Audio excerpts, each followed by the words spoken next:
us. Fly without boarding pass. Couldn't catch me, I be moving fast. Call me a shooting star. Let 'em know who you are. Flying up in a bar. Wish on a star. Time to show 'em who's in charge. Call me a shooting star.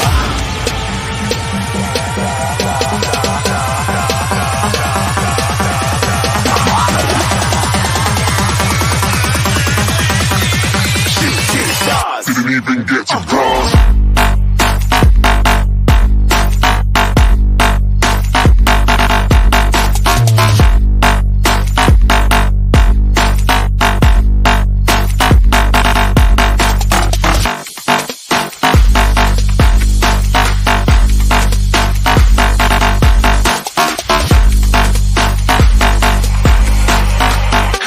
I'm moving too far. Get to glass.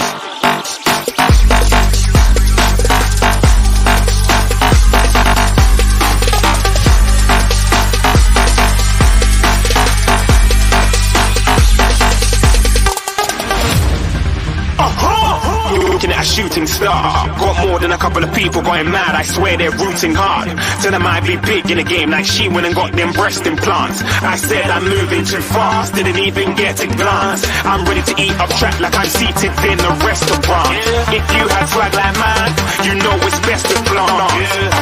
We aren't hating because you aren't. Shining like it's neon. Rock like Kings of Leon. Shooting stars across the galaxy. I stand out, so don't be mad at me. Infiltrate, I'm with my strategy. When that's enough, then I just have to leave. Shooting stars across the galaxy. I stand out, so don't be mad at me. Infiltrate, I'm with my strategy. When that's enough, then I just have to leave. Yeah, shoot, yeah, shoot, yeah, shooting, yeah, shooting, shooting stars.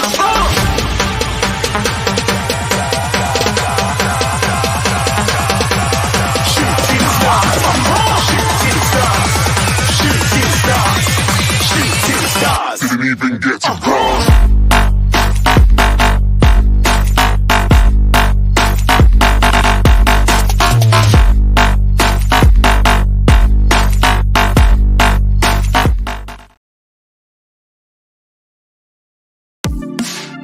The first game we look for, Robbie. Tottenham away. When we got Tottenham away?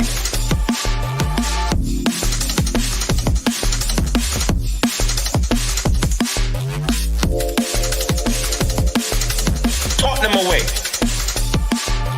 When we got Tottenham away?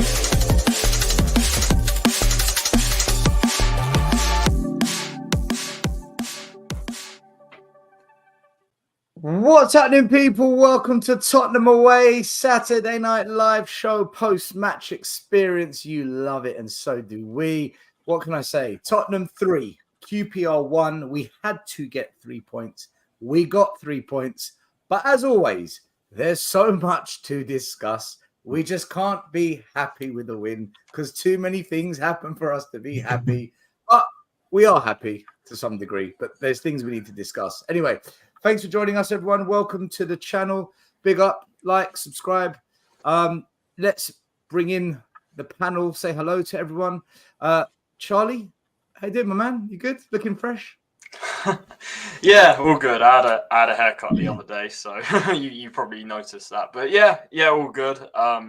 Couldn't go today. I was busy before and after the game. But yeah, no, I was able to catch most of it. And yeah, look, we'll get into it. I'm sure the fact that we had that 10-minute spell at the end is a huge sigh of relief to you, Stel, because it means that it shaves off at least a couple of hours of the show, so of what it would be otherwise. So yeah. Yeah, looking forward to the show. Great panel. Well, I said yesterday that if Spurs don't win, I'm not going to Spurs anymore. I'm not interested. If we don't win, because there's no excuses to not beat Palace. And yeah. Anyway, Adrian, how you doing, my man? Mr. Tottenham himself. Big up to the panel. Yeah, went to the game. Come back, got a few things to say about it as usual. But it was a game. Even when I said to guys sitting down next to me, I said, "We're going to win this." It was one of those games. Sometimes when you sit down, you probably experienced it before, and just know you're going to win. And I just knew we were going to win.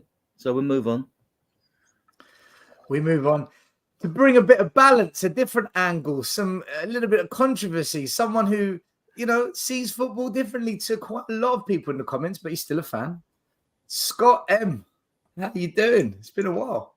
Doing well, yeah. It has been a while. I said I wasn't as invested in Spurs this year, so I was taking a break from YouTube, but it's just too addictive, man. I can't stay away long. So glad to be back here. Glad to be on after a win. I do, though. I think it's interesting. I can't remember Charlie or Adrian or yourself said about it being a shorter show because of the win. I think there's plenty to talk about.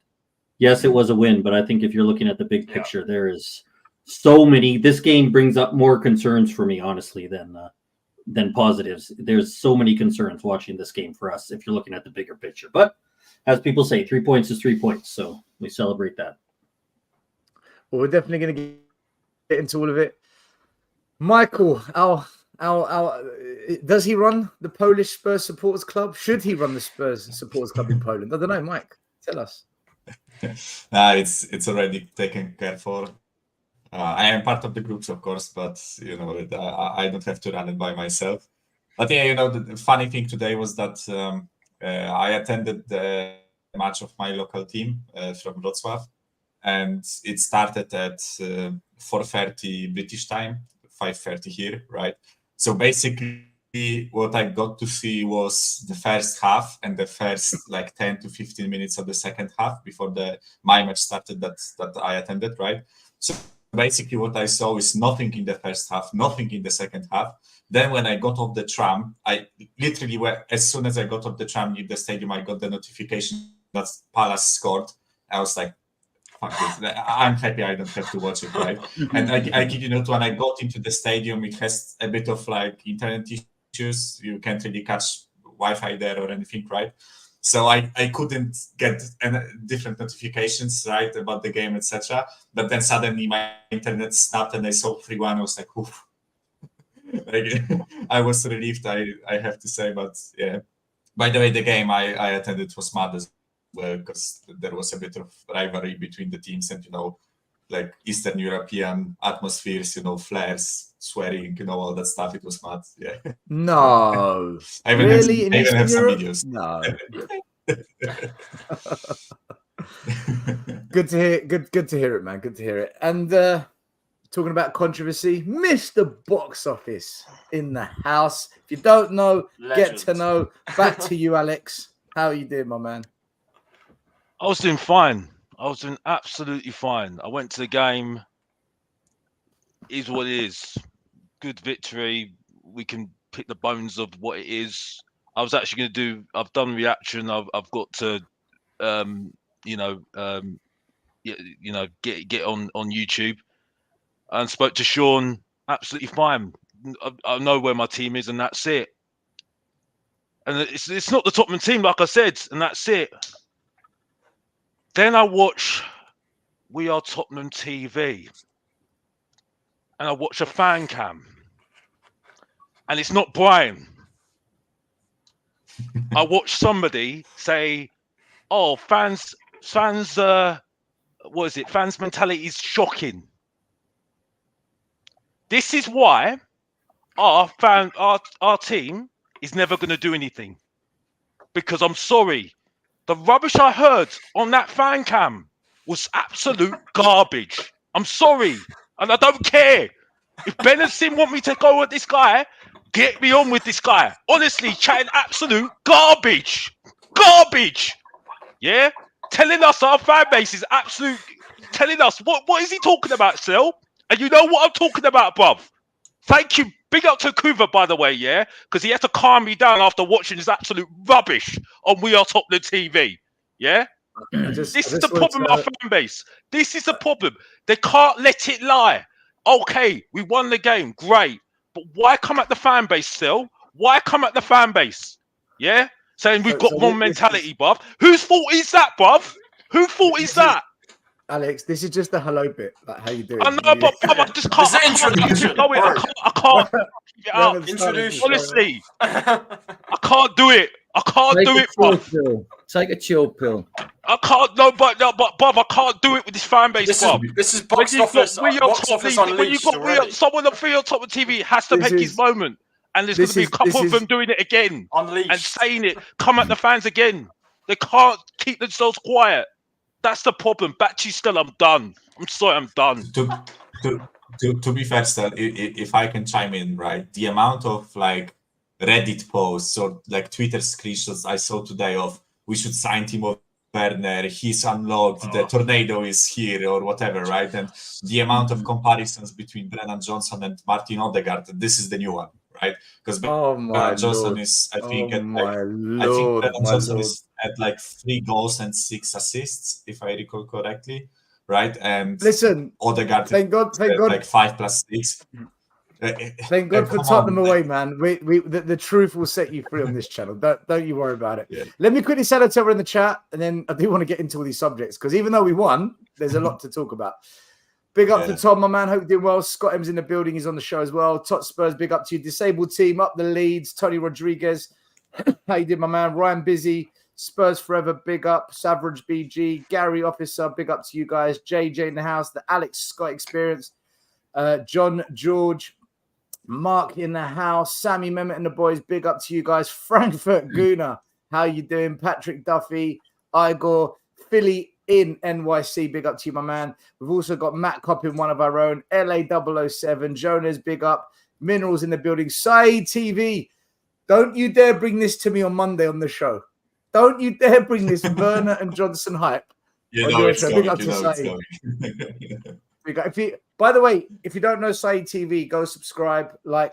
Also, Alex, Mr. Box Office TV, subscribe and like. And also to Adrian's Facebook group, Spurs Diehards. Make sure you check out all those brilliant individuals on the socials. Also want to quickly say big up to Baz in the house, 3SS Sports. We've got Richo65, the Spurs King, R709. Graham in the house. How you doing, brother? Stroking to catch up with you today. Ashikwa. Luca 14, Benjamin, Soulboy, DJ Marcus, how you doing? Spinning the tunes on the 1s and 2s. Alrighty. Before we get going, guys, just want to remind everyone, congratulations to Ange, who did win the London Awards winner, manager, which was, listen,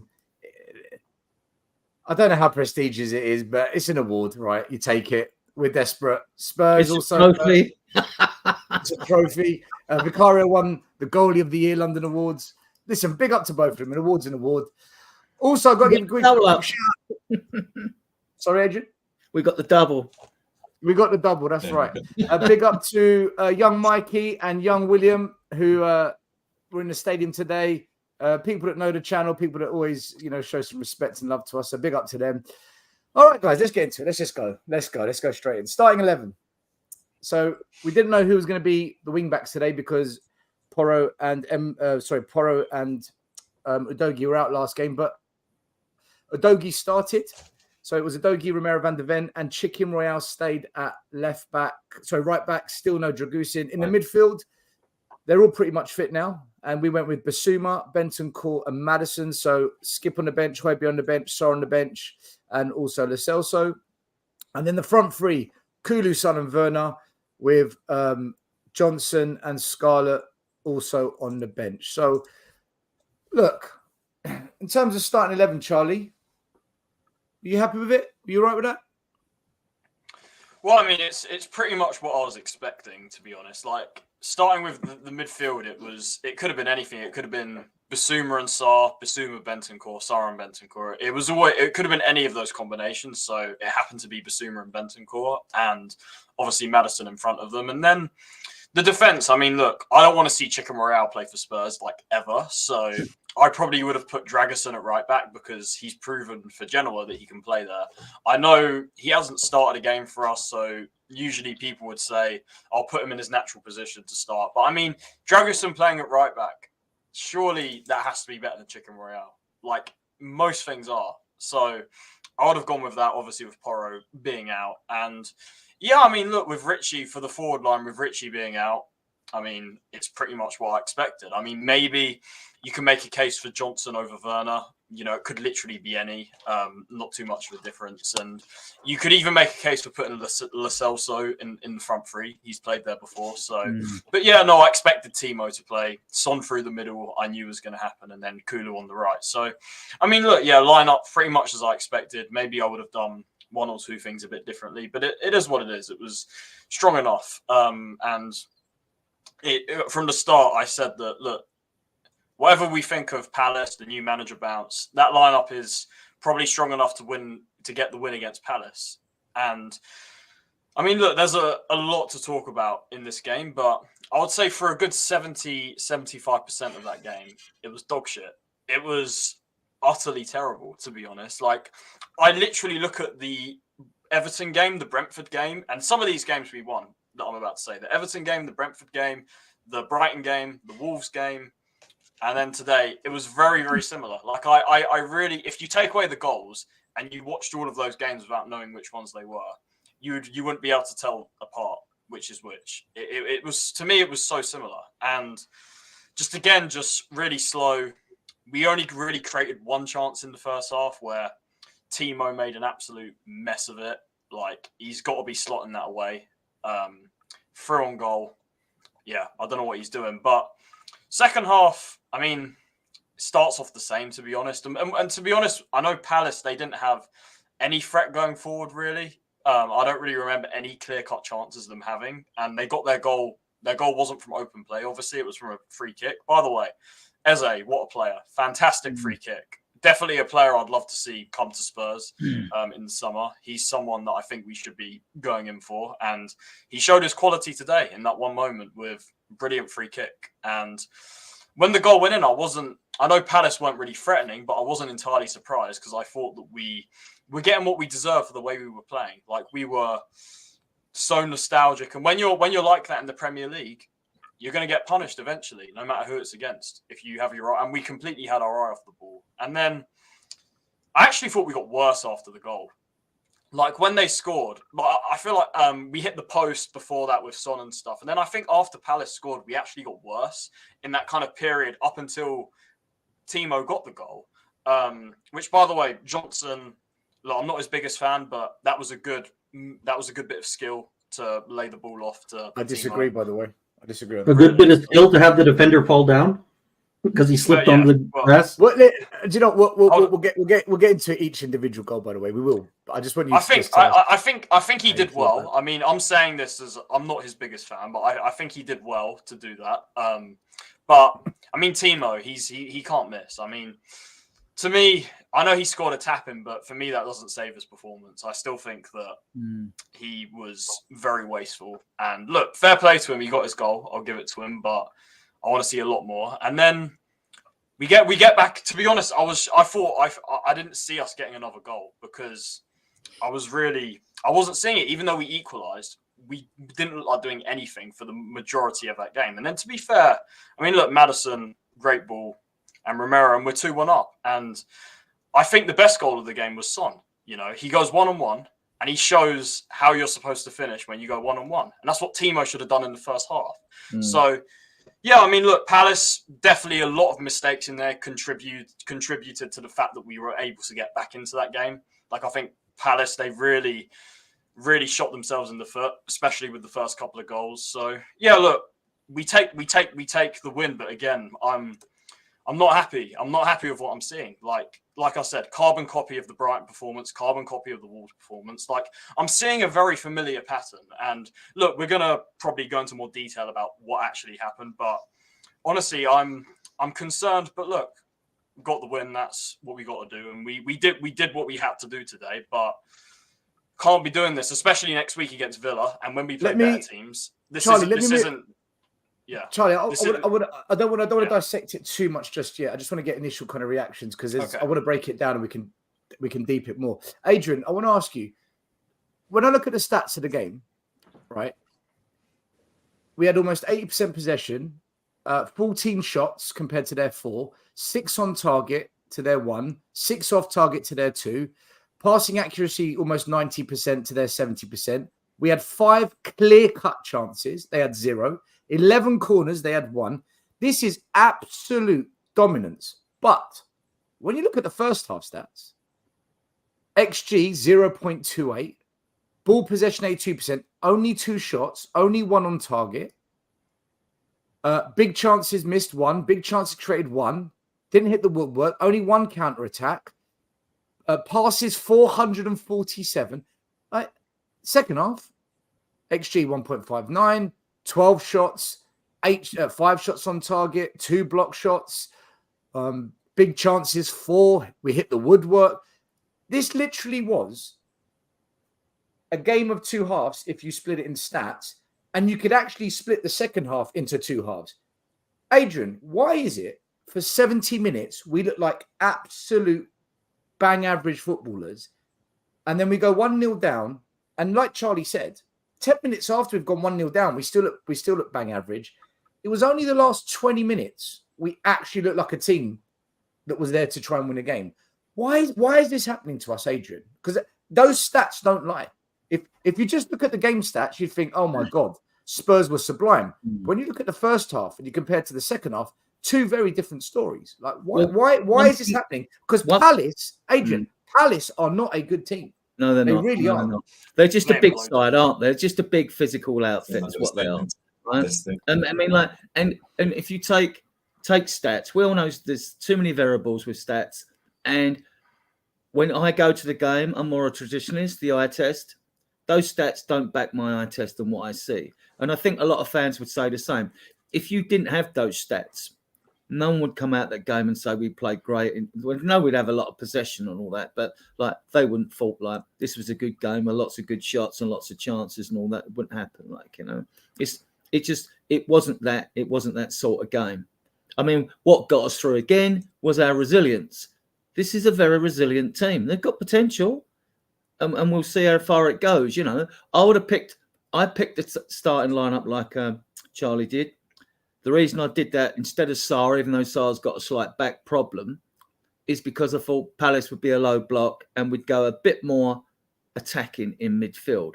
So, and I thought with Maddison, Basuma and Bentancur, you get probably our most attacking midfield. If you're not going to put Lo Celso in there, we wouldn't mind in there. But the reason like we don't do it so well is because we start with fear. We're frightened to play risk football. The only one who's willing to try and ping a ball forward, who he wasn't at his best today, is Maddison. No one else is trying to take a risk. No one else wants to chip a ball over the top and take a chance. You know, when we get 3 kicks, we waste them because, like, what is this? I've been exasperated with football for decades, right? What is it when we get a free kick, right? Even if it's on the edge of our half, like, what is it when that player who gets the ball just taps it 5 or 6 feet to the player next to him? What is the point of that? Where's a bit of vision? Where's a bit of vision? You know, and there's times when we're too slow to get it out of the wing. We play 2 wingers who hug the touchline, and yet we're slow to get it out to the wing. So straight away, when there's 5 at the back still, you know, 2 players are going to close in on your wide player straight away. At least if you get the ball to him quicker, you give the other team something a bit more to think about. And it's fear. It's not so much the annoying sideways passes from one side of the pitch to the other, because every team does that. Man City do it, but they just do it better than anyone else, you know. So to me, it's a combination of fear. And the 2 weeks off, well, we looked worse from it, didn't we? We looked as though like we should have been playing games to maintain some sort of level or level of sharpness, and that was missing. And we're at our best when we move it fast. I mean, like, we're a goal behind, we show some urgency. That's what we should be showing from the start. That urgency, you know, to get forward. I mean, handball was supposed to be risk forward, risk football, you know. But I didn't see much of a risk in that first half. We coped with anything Palace have got. They were like lightweight up front, weren't they, to be honest? Great, good free kick. It was a good free kick, you know. But they really offered nothing but a physical presence. That's about it, you know. But to me, I think it's a bit of fear in their play. When players are coached, right? You go and do a training or players are on trial, the one thing they're most frightened of is giving a ball away. No one wants to be that player that gives the ball away. No one wants to take that risk, though. And I think that's what it is. Scott, let me bring you in, okay? Because you've been someone that from the start of the season, you've been very strong in your opinions that Ange is not the answer, and you're against him being at the club. Well, maybe I'm making it sound a bit more harsher than what it is that you feel. But why is it you feel that way? Because there are a lot of fans now, and this is growing week by week. Things like this, Ange ball continues to be a myth. This isn't sustainable. What happens when we play a good team? If we play like this against Villa away, we're going to get slapped up. There are more and more fans now saying, I'm not enjoying watching this. But we got the win, which is kind of what happened to Conte. He was getting us results. He kept us top 4, but the football's turgid. They don't like it. Where are you at with this, Scott? Have you changed your views, or are you sticking to your guns on this? Yeah, well, first off, say that I don't blame Ange for this result today, but it does go to kind of what I have been saying, is that I think a lot of people thought, and you'll hear, oh, Ange doesn't need the kinds of players, the big money players. He can win with lesser players. No, he can't. Nobody can. And that's kind of been my whole thing about Ange. My main point about Ange is people think that he has some system or some magic touch that he's going to somehow come in here and be able to win with our crap players. And I've always said there's no way he's going to do that. But I'll also say nobody's going to do it. So to me, this result isn't on Ange, but it is kind of a symptomatic of what I've been saying, is that if we don't have any good players, nobody's going to have success, which is why I'm not actually Ange out at this moment. But this is on the players, right? We don't have any idea. Hold on. What do you mean you're not Ange out? Can you say that a little louder? You're not Ange out at this moment? Can you say that again? Not at this. That? No, I've said all along, Cube. I'm Ange out. If we get better players, I don't think that he's a manager that will win with those better players. But as long as we have crap players that nobody's going to win with, like Chicken Royale and Brennan Johnson and Timo Werner, then why are we going to? What's sacking Ange going to do? Right? Nothing. It's just going to be moving chairs around on the Titanic. If we get good quality players, sure, then I'll be Ange out. Then I am Ange out because he's not good enough. Ange isn't going to be tactically better than Klopp and Pep and Emery and Ten Hag and those guys. But if we're not going to do that, and our club still shows that they have no desire, Ten Hag's run with Ajax is more impressive than anything. Eredivisie tax. You know what I say about the Eredivisie. But well, you went to the Champions League semifinals. Like he's not like he's only done it in there. But anyways, so what I will say is, yeah, this is not on this loss. I don't put on Ange. All it does is show is that he doesn't have a magic tactics that's going to overcome the fact that you're playing with Johnson and Werner, that you're going to have Chicken Royale. That the best pass I saw from James Maddison today was when he is standing on halfway because Basuma can't go back and get the ball. Maddison has to drop so deep to bring the ball up, like Kane had to drop so deep to bring the ball up, because we can't use Royale on the right. He can't progress the ball at all. Basuma can't progress the ball at all. So he's on there, can't progress the ball at all.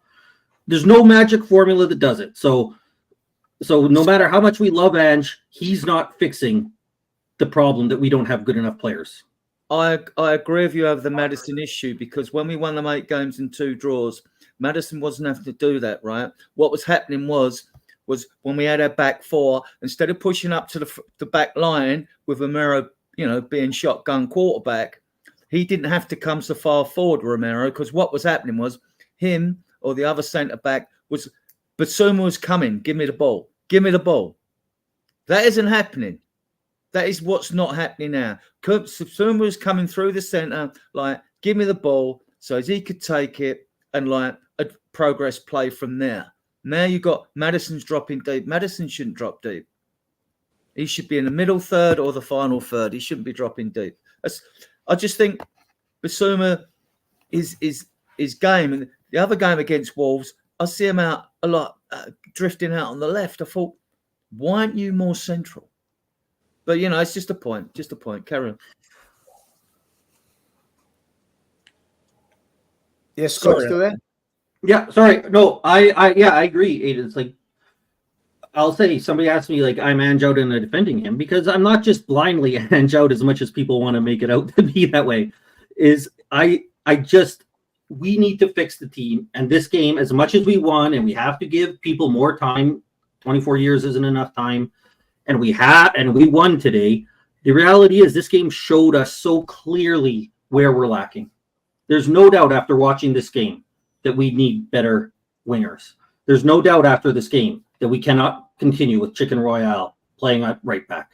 There's no doubt after this game that we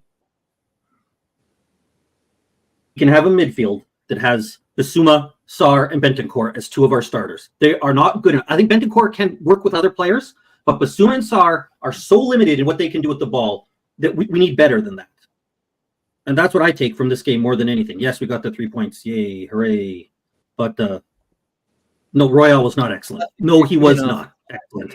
Every time he got the ball in an attacking role, he screwed up. He never once could make the proper pass. Horrible. He never once did anything positive with the ball at his feet. And that's when you look at Adrian, midfielders, right? Go on, Stel, then you go. I want to bring Michael in, right? Michael. So listen, I'm not agreeing with anything people are saying. Everyone's having their say.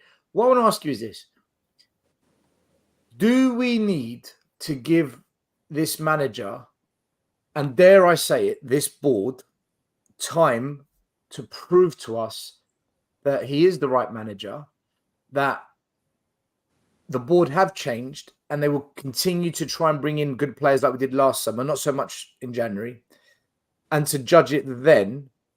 Because the one thing we do know about Ange is everywhere he goes, this kind of happens in the first season where he's just sizing up every player. He's figuring out who can and who can't work for the team and what players need to come in so that he can play it his way. Because I get why we feel this way. Like, listen, I don't disagree with Scott and a lot of people in the comments. I go to the games. I'm bored. I'm literally bored. To me, it's like, wow, what? Other than the goals we score, I'm not really excited. And I'll be honest. And I said it last week. I said I made a confession. I've been bored for 2 months going to Spurs. So do we need to just chill and just take these hits for now and see where we are after the summer? And also, whilst you're talking about that, I also want you to talk about this man here, Mickey van der Ven. And the reason I want you to talk about him as well is because right now, he is the difference between us staying in games and being crushed. Because he was man of the match for me today. Yeah, no doubt. Definitely man of Yeah, the match. he's Without not him, the only one though. Still, he's not the only one. Romero's been playing it for No, a while. Romero I hasn't been agree, doing anything. I agree, Adrian. But without his recovery runs with this high line we play, I think we're toast. That's what I'm So, saying. Mike, I've thrown a lot at you. I will try to answer everything, right? But so basically quickly on Mickey, and actually not only him, although he is the shining light, right? I think our entire backline, and this may sound really weird to people, but I think our entire backline has been playing for 95% of the games really, really well. I think they actually defend quite well. I think they do their roles properly. I have a lot of issues with Royale going forward, or sometimes even with Udoji and Poro, with what they do when they progress forward, right? But I think defensively, if they weren't playing on such a level, then we would struggle heavily, as you said, right?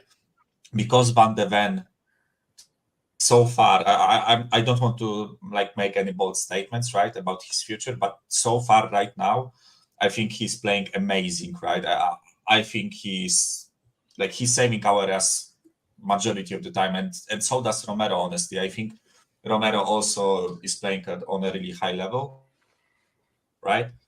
But so that's quickly on Van de Ven, right? But with Ange, I think maybe it doesn't come off that way, but I think my main point when I come on to this show or many other shows is that I always try to say that I've seen enough good to outweigh the bad sides, in my opinion. That doesn't mean that we play amazingly. That doesn't mean that I see us as a title contenders in one transfer window or whatever, right? All I'm saying is that I think, at least for me, right? I know many won't agree with me, but at least for me, I saw enough to so enough so that I want to see how we look next season with the same manager, with new players that we bring in the summer, right? Last summer gave me enough like hope. I know we won't. Listen, I know what club I support. I know. I don't expect us to bring like top class players, top best players in the world, right? But I think with what we showed with Madison, with Van de Ven, with Vicario, is that there are players where you don't necessarily need to spend like 100 million, but you can spend like 60, 70, 50, sometimes 30, but you can find a player that suits the system, that suits what you want him to do. And that kind of supports what you said, right? That I think I've seen enough that I will like struggle through the season. I don't have many expectations towards this season, neither for Ange nor the squad, because I know what kind of players we have in the squad, right? I'm not going to expect us to win the title or even challenge, Arsenal or whatever. When I see Brennan Johnson, Timo Werner, and some other Emerson Royal in the back, this squad does not possess the ability to challenge those top teams, right? But I think where we are right now, based on performances, I think we are where we should be, fifth. I think Villa are playing better than us, but I think everything below us, I would say we are better than them, at least in my eyes. Or maybe not in every game, but I think like overall majority of the games, I think we've been better than the teams below us, right? So I think we are where we should be based on performances, right? And I think that's a good building step towards next season, right? As you said, I think if we... Sorry, Michael, based on performances or based on results? Because the performances don't match the results. Yeah, maybe. Sorry, yeah, maybe I should have said the results, right? But you say that, but has there been one game where West Ham, Chelsea, Manchester United, or sorry, has there been a period of games where West Ham, Chelsea, Newcastle, Wolves, Brighton, or Manchester United convinced you more than us, right? I think we've showed more than those teams below us. Again, I'm talking about the teams below us. I think Villa are better than us, and I think the top three are top three. We can't hold candle to them, right? But I'm talking about the teams below us. I think Manchester United are absolutely dog shit. If you want to talk about Spurs scraping results, then watch United, and that's the definition of scraping results. I don't know how they are us pulling some of them, right? And I am so happy they lost to Fulham because they fucking deserve to lose one of those games. I honestly, when Maguire scored, equalized for them, I was like, not again. Like they can't keep getting away with this. Like that type of quotes, right? So yeah, that's my point, right? So to summarize, I think I've seen enough, as I said, to have I want to see what happens after the summer. I want to give this manager and this like recruitment staff another summer to show me what they can get, right? And to show me how they can model this team.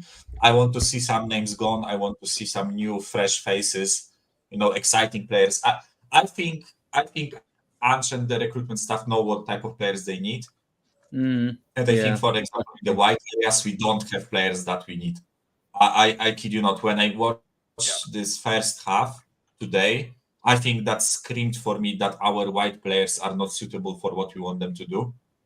I think when we appointed Ange, and sorry, I know we want to move on to keep. Sorry, I promise I will finish like in a couple of sentences, right? When we appointed Ange and I analyzed his Celtic, how they played, right? I think the first thing that I noticed was that his white players, the wingers, they were hugging the touchline. And I think, I'm not really sure about this, but I think he played a left footer on the left and right footer on the right. So his wingers were the providers of crosses and cutbacks and those slow crosses into the box, right? Whereas he's inverting fullbacks and the 2/8s, so Madison and Bentancur, Udogie and Poro, they were the guys joining the striker in the penalty box, right? I think the issue my main issue when I watch us play is that our wingers always want to cut in, right?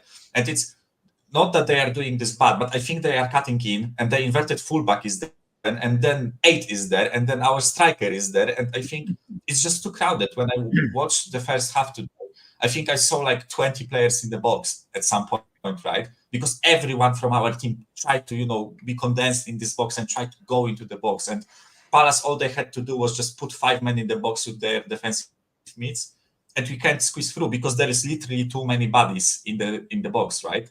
Whereas I think if we had our wingers go to the byline and actually make fullbacks or wingbacks of the opposition team commit so that they have to mark them, then I think you spread the play, right? I think we are just too congested in the middle. And again, I don't think Kulusevski, for example, is a bad player, right? I just think what he's good at doesn't suit what we want in this team. I think if you put him on the left, which is an experiment, right? It never happened. He never played on the left, so it's a complete experiment, right? But I think with his qualities, what he's showing, I think he would be better on the left, playing for us, right? That's how I see it. Actually, like Brennan Johnson is a right-footed right winger, right? That's one thing that he does. I actually think as much as I don't think he's good enough, at least profile-wise, he kind of suits what we want him to do, right? Which is he tends to go on the outside and try to put crosses in. And I think he has like 6 assists this season, and all of them have been through like low balls or, low crosses that the striker or the other winger finishes, right? So yeah, that's how I see it. So sorry for a long-winded answer, but No, listen, so add to what you said, right? That's good about the wingers. That's a very valid point, because my idea is when we are sitting back in a low block, who's the player given the role? It should be Basuma, right? Who's going to take the ball off the centre of the back four and the centre backs. Maddison should be back there when I see him there, right? That annoys me. He should be in the halfway line onwards, because if anyone's going to pick a ball out to them wingers quicker, it's going to be Maddison. And this isn't, he's loving it. He's getting a float and roll. Look at me, I'm roving all over the pitch. Yeah, that's fine if there's end product to it, right? And he tried today, which he's brave. I like that, right? Someone's got to take a risk. Because the rest of our players didn't seem to want to take a risk. And that's why we looked a bit pedantic in that first half. And it was just dross, wasn't it, to be honest? Right. Just yeah, but it doesn't matter. It doesn't matter that Maddison is back there, because that's part of Ange's tactics. Ange's tactics is that they all interchange, and everybody will, they have our fullbacks will become our center backs at times. They will sometimes go all the way up and become our wingers. They will cut inside and take up the space into the box like that. They all interchange. That's the Ange system. So sometimes if Maddison is dropping back and another player is going up, that's part of the Ange system. They take turns. That's why you have Højbjerg. When he came on, he was in the back line. Why is he in the back line? I get that, even though he's a midfielder. I get that. I think that's Where's the template? Where's the template for the first 10 games when we won 8 and drew 2? Where's the template for that? I know template for luck during the game, players will end up in different parts of the pitch for various reasons, right? No, but hold on, Adrian, in the first 10 games, we were still missing chances, and the lack of quality in wide areas was still an issue. You look at the Luton game. Look at the Luton game. Look at the Sheffield game at home. We won both those games by a goal, but we were struggling. Charlie, I think Adrian is talking about Maddison was rarely picking the ball from the backline in those first 10 games. I think I agree with Cubed. Sometimes the main principle of this system is the interchangeable positions, right? But I think it happens too often that Maddison has to drop deep to pick up the ball. It literally what Stel said, right? Stel or Scott, I think. No, Scott, you said it, right? So I always mix right. Okay, right to the left is Scott. Okay. So I think Scott said it that Kane had to do it in that previous season too, right? He had to drop deep because nobody else had the balls to pick the ball up and spray it and to be the playmaker, right? And I get it that Maddison sometimes has to drop back and pick up the ball, but it shouldn't happen as often as it does, right? Because when he is always dropping, like I kid you not, first half today and the beginning of the second half, I kid you not, I wouldn't be surprised if he did it like 15 times or something, right? Then when he's there's nobody up front to spread the balls to wingers, right? Because Bissouma and Bentancur don't have. But he was doing it. He was doing it at the beginning of the season as well. When Maddison was on his game and he was cooking. If you watch the games back, he did drop deep and he did pick up the ball, especially when we were having a hard time breaking teams down. He dropped deep and picked up the ball. The reason why you're noticing that he's dropping deep and nothing's coming out of it is because our players, Maddison included, but the players around him are not actually polished and they are not finishing chances. They're not doing anything that's actually affecting the game. It's not the issue about him picking up the ball in the back because he did it at the beginning of the season. It's the fact that our players are not on it. They're just not on it. I agree because I said this. Do you guys remember with Maddison dropping back at the start of the season? I remember he did it because do you remember the Arsenal game at the Emirates where he nearly got caught on the ball and Jesus, he missed, I don't know how he missed that chance. I remember he did it, he was doing it in that game and he was doing it against Luton as well. So I agree with C-Cubed, it did happen. Just go back to the Arsenal game where he nearly got caught for it. Can I say with this, like talking about the first 10 games, right? We played Brentford, United, Bournemouth, Burnley, Sheffield, Arsenal, Liverpool, Luton, Fulham and Palace, right? Now, when I go through those games, Man United, Bournemouth, Burnley, Arsenal, Liverpool, Fulham, what's that? 6 of those teams do not play a low block. Then you play Brentford, Sheffield, and maybe Palace. They play a low block, but only 2 of them do it quite well. So I don't think we played many low block teams. And I think what's happened is when teams saw us play Chelsea with that high line and then we continue playing it, teams sussed out, do you know what? If we just sit deep and we're organised, what are Spurs going to do then? And because a couple of teams found joy, I think they've sussed out how to play against Spurs. So what Spurs then have to do, and this is where you look at your manager, how are you going to counter the other teams who have now sussed you out? For me, the obvious is go wide and beat the man. Because when you beat the man, you get the overload. In the first half today, we did not take on a freaking player. Like nothing happened. Yeah. Nothing. Timo Werner. We had 1 shot on target and we had 82% possession. Right.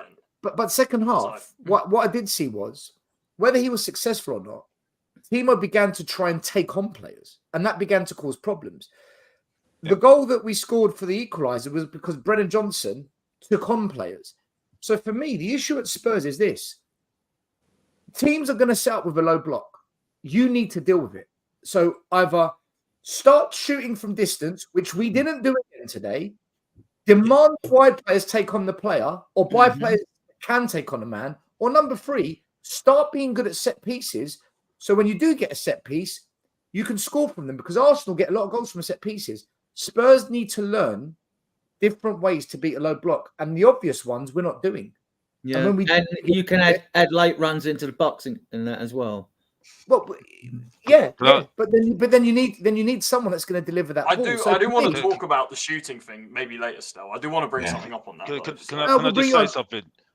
Yeah, Alex, you go, but then I want to bring in. Can I just say something? Because unfortunately, I can't. I've got a date with a soccer event at the moment, so because Spurs is not the main thing in my life at the moment. Sorry to take up your time, Alex. No, not the show, but Spurs are not always. If you don't know, get to know. But the point I'm making is that you're absolutely spot on. Still, I have to say this. Yeah, on the performance, it's not that. It wasn't. It was good. It was good. That was it. Yeah, and I think for what I saw at the game today, I saw Werner. Yes, he take on the man, but he's just not a striker for me. We should not sign this guy.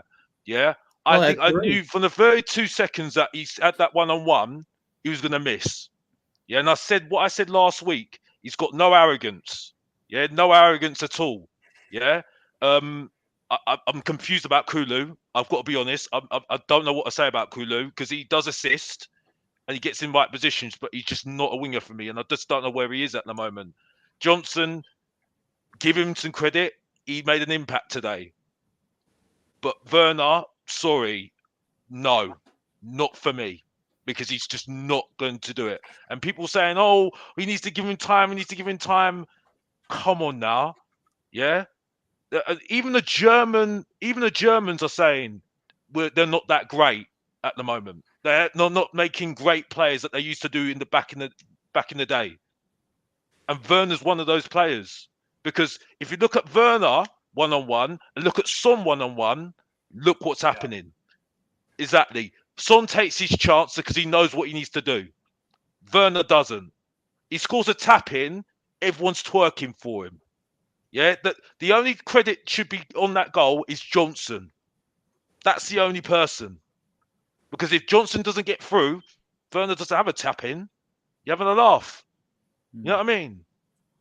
Alex, was that your 5 minutes of fame? Yeah, it's definitely my 5 minutes of fame, unfortunately. I Just agree. email Mr. Box Office team to I find out agree on more. the Werner. Clip it. Alex actually Cube. gave credit to Brennan Johnson and Sonny. Yeah. Cube. Well, actually, do you know what? Well- It's funny you mentioned Sonny, because I had some interesting seats today, and do you know what? I was thinking, I wonder if Cube's going to come on the show tonight. So just in case you did, I managed to get this just for you, Cube, just for you.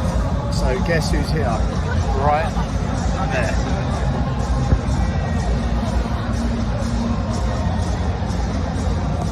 The one and only Hyun Min's son. He's got a lot of fans here as well.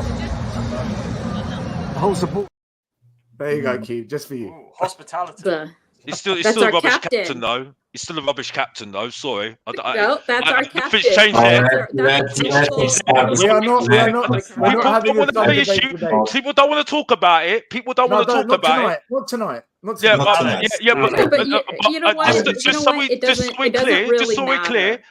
we're clear, I still think he's not a great captain. Simple as that. Simple as that. So that's it. So simple as that. Honestly, it doesn't matter what you guys think, because the fact of the matter is that Sonny is our captain.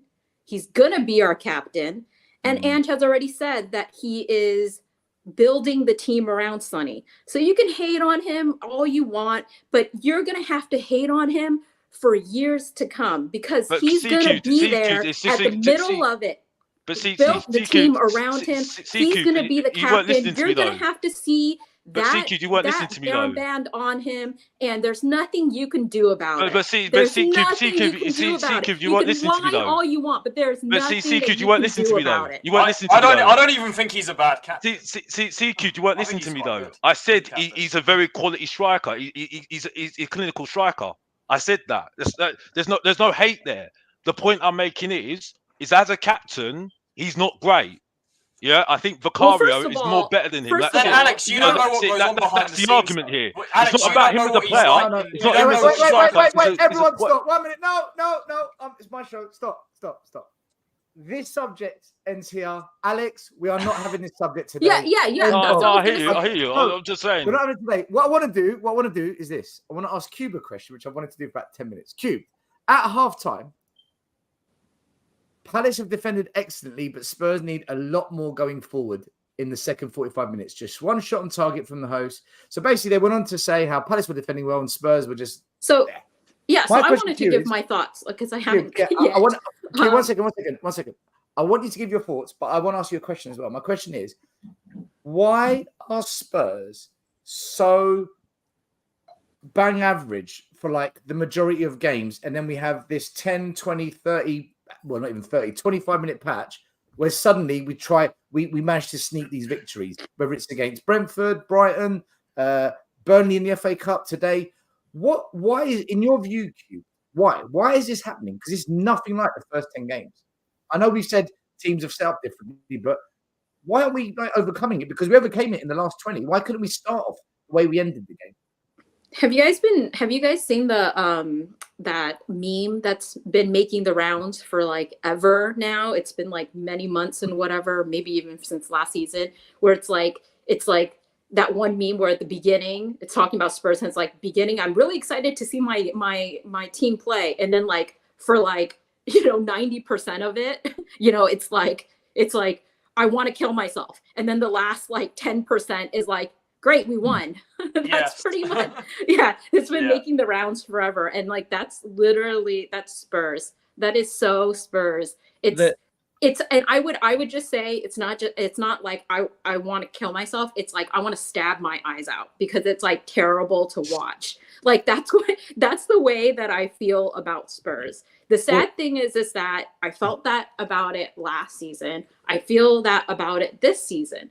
You know, not through the entire season, let's be clear. But that being said, at some point, I'll of course feel that way. And that's what happened. I will say this. I don't think that we were as bad that this game, even before the goals and stuff, I don't think we were as bad this game as we were last game. That being said, that bar is so low.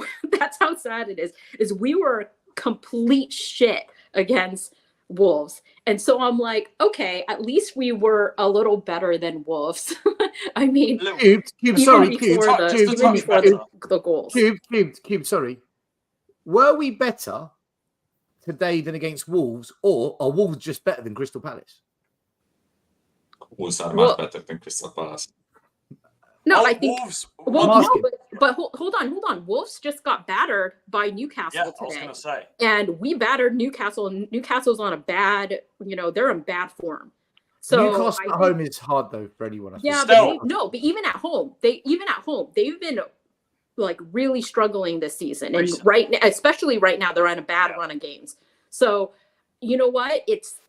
I think that, it's not about Palace and it's not about Wolves. If we just look at the way that we play, we are not playing well. We haven't been good enough. And the thing about it is the way that our players play together. I said this already, that so many players have been in and out of the team that are, starting 11 that we were on good form with at the very beginning of the season, have not played together all together in a really long time. So their chemistry is totally off. So I think that was a contributing factor. But at this point, we have most of the guys back. I know that Porro is, out now, but we have most of the guys back. And a lot of them have even come back since like January, right? So they should be doing better. And they're not. They need to be all performing better. So some of them, of course, you're going to have, the Emerson Cafus out there that are, as everybody calls him, but he is not, we all know that he is not good enough. Of course, he's not going to do well and everything, but some of our other players, they need to be stepping up. The ones that we were all talking about when we were on that amazing run at the beginning of the season, they need to be playing better. Bentancur is like, he's not the same after coming back. Like it's not just like, oh, he's off it or he's coming back from injury and he's poor. Like he is really poor now. And I don't know if he's ever going to be good again, to be totally honest. And if we don't have Bentancur and he doesn't get back to the way that he was, then we don't have enough quality midfielders in there because Basuma is inconsistent. Sarr is maybe not as inconsistent as Basuma, but he is actually inconsistent as well. Madison hasn't really come back, and we could say that it's because of injury. I was saying that he had just come back from injury and I was going to give him some, leeway and stuff, but now he's been back for a month and a half, almost 2 months. And Mads is not cooking the way that he was. He could not thread the ball, multiple times this game. And apart from the loss of form, let me run this past you. Do you think we've been lucky in certain games? Now, I'm going to add reason behind this now. See, because when I look at it, do you think, like when we play slow in the first half of games, we're waiting for the defensive side of the other team to make a mistake rather than use our skill to make things happen?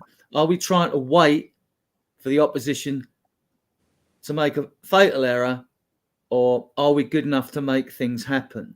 Because we don't look good enough to make things happen, right? We look like we're trying to rely on other teams' mistakes.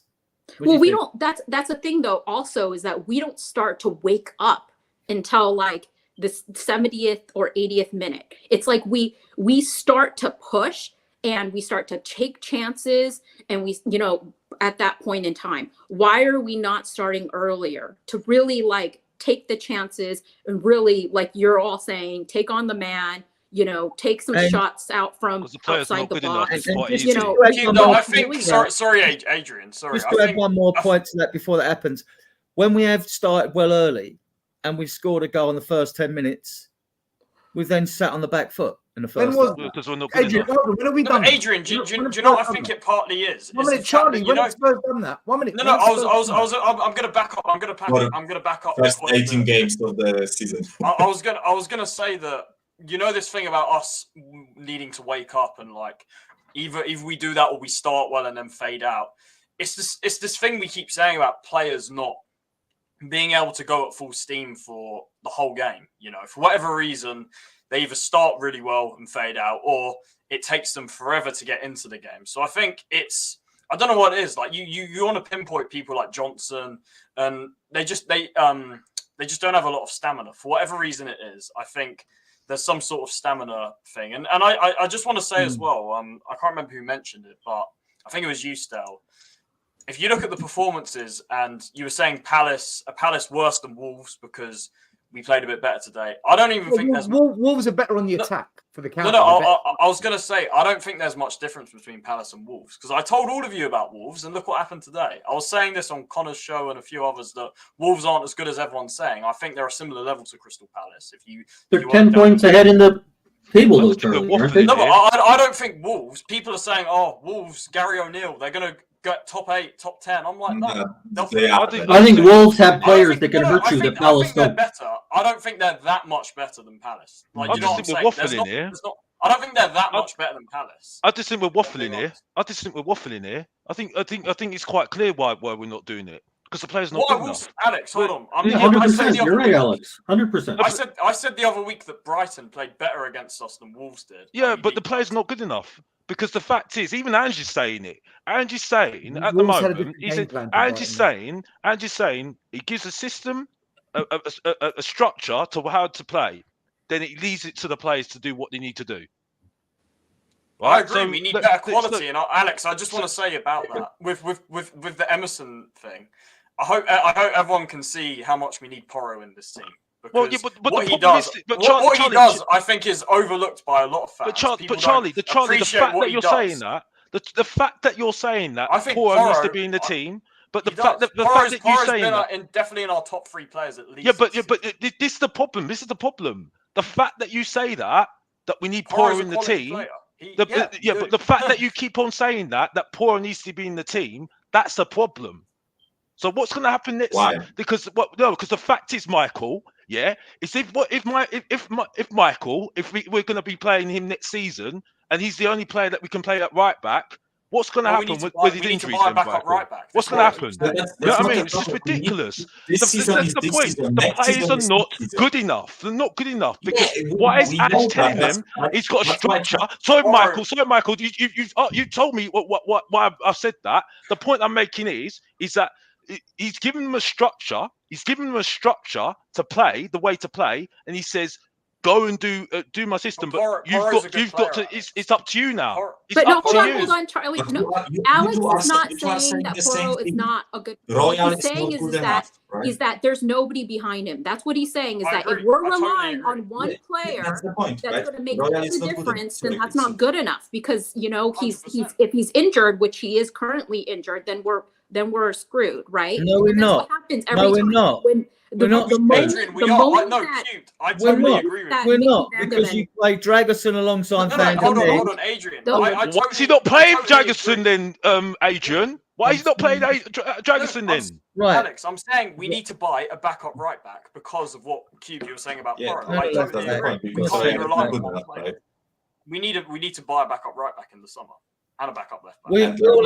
We all have different views on what roles players can play in the squad. When people talked about 6, 8s, and 10s, please then to talk about that, you'd have to explain what you mean, because you can have a number 10 like a Dele Alli who plays off the main striker. You can have a number 10 that plays deep like a Bobby Firmino that feeds wingers, and you can have a number 10 like Maddison who's given the free role to roam all over the place. You could just say the same for 8s and the same for the 6s. It all depends on a fan's perception of what a 6, an 8 or a 10 is. Now, what I would like to see, I think I sent a post to Stel yesterday, whatever it was. I picked the team, but I know what I would have done. I would have played Dragusin alongside VDV, and don't laugh because I've been saying this for ages. I would have played Romero in the inverted fullback role. He gets up, he scores today. He's good. He's solid. He gives you defensive security, and he's brilliant on the ball. He's good. He's not brilliant in the air, but he's good in the air because he's got a couple of goals, right? I would have played Romero there. And so I think we've got cover there, Cubed. But I don't know what Ange sees, right? Or what his plans are. So that is the difference. That's all I'll say on that, yeah? Adrian, by the way, Bob. By the No, way, we can't Adrian, we can't have one of our starters be our cover, though, Adrian. We did that with Son and Kane, right? We can't have one of our. I agree with you. I'd be fine with Romero playing there. Yeah, but we can't say that one of our moving our starters over his cover. We don't have cover there. That's the problem. But you're right. I do agree. I would have been fine with Romero. I agree with him. I absolutely agree. We know we need cover at left back, right back, centre back, midfield, and left wing, don't we? We know that, right? Well, and my need a new starter. My comments about midfielders is the reason why I said I was like, we need at least another midfielder. Is that if like we have some midfielders that we all think are good, but if they are coming off of injury or they're not on it, like their performance is just kind of falling because they haven't played in a while or whatever else, right? Then we're going to need another midfielder too. And that's my point. People are like, oh, Maddison was good today. I was like, first of all, he was okay. Okay. He wasn't the poorest, but he was okay. All right. And Bentancur, sure, if you want to say that he had, improvement, because I'm responding to people in the chat that are responding to what I said. Bentancur, okay, sure, he had some improvement from maybe another game that he was poor in ever since he came back, but he's still not. I wouldn't say he's good enough to that you're like, yeah, Bentancur is our starter right now for us to win games, up against the top teams. Like, he's not there. He might get back there, but he's not there right now. That's what I'm talking about. Even our starters, even our players that we are like, they're amazing, they're, whatever, they're not consistent and they're not performing for whatever reason, coming off of injury or, maybe it's the tactics. I don't know what it is, it's chemistry, but they're not performing up to the level that needs to happen. And that's why we're seeing the performances that we're seeing right now. Or bring Jamie Donnelly in as a number 10 because he can put a pass splitting ball through to a striker like no one. Right? I agree with you. Guys, I want to move it on to the actual game because we haven't actually discussed the game. I want to break it down. Michael, go for it. Yeah, just one point, because you asked about why we play in a certain way, right? And I want to make a point that is supported by what you said.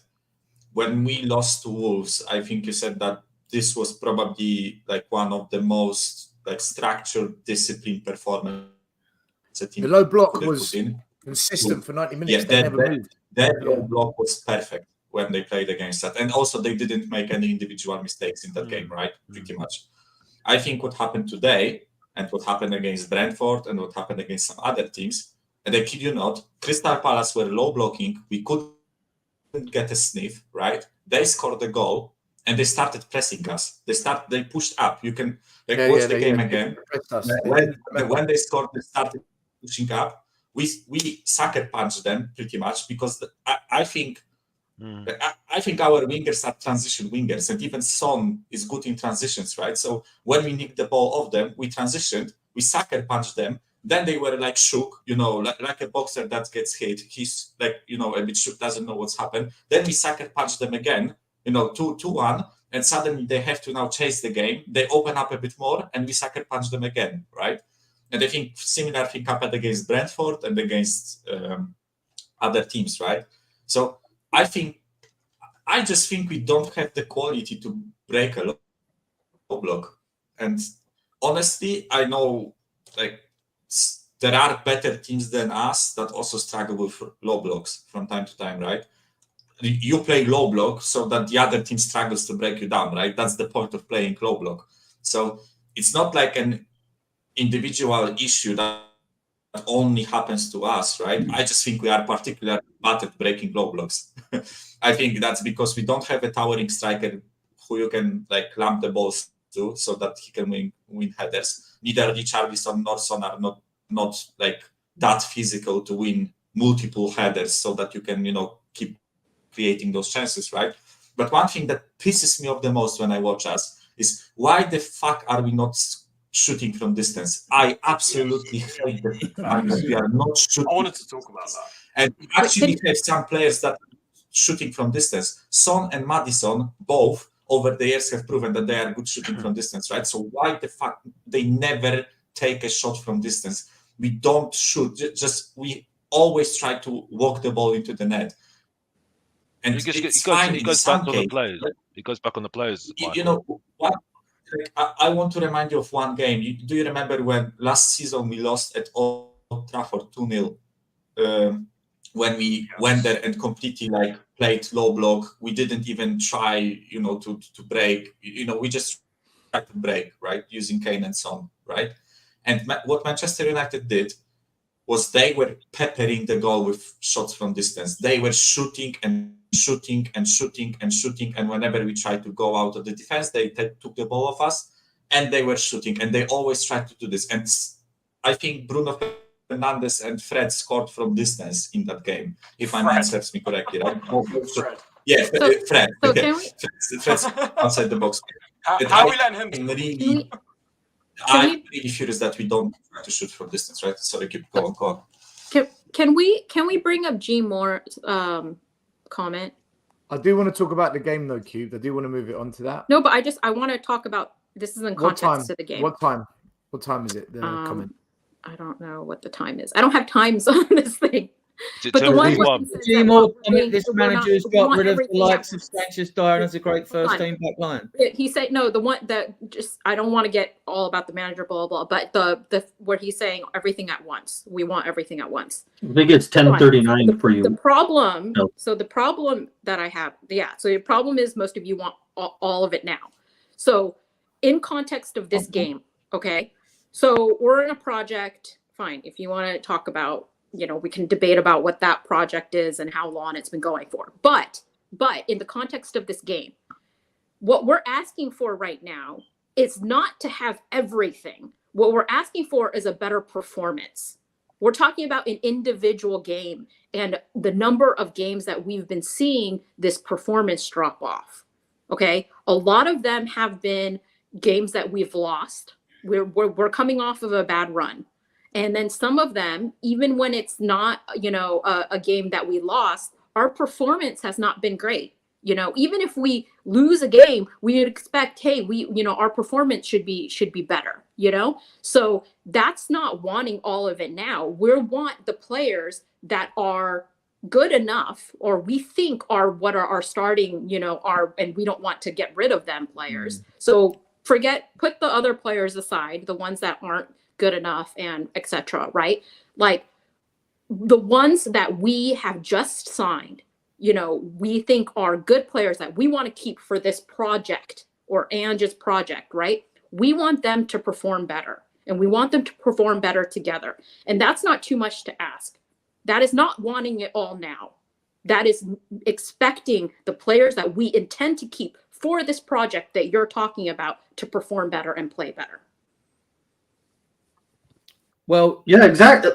Can I ask him? No, wait. No, I want to move it on because if I'm not doing another 6-hour show. I'll just end the stream, Dave. Right? I want to go through the game because we haven't discussed the game itself, right? Right. Mate, last week killed me. I caused me a lot of problems. Was it till like 5 a.m?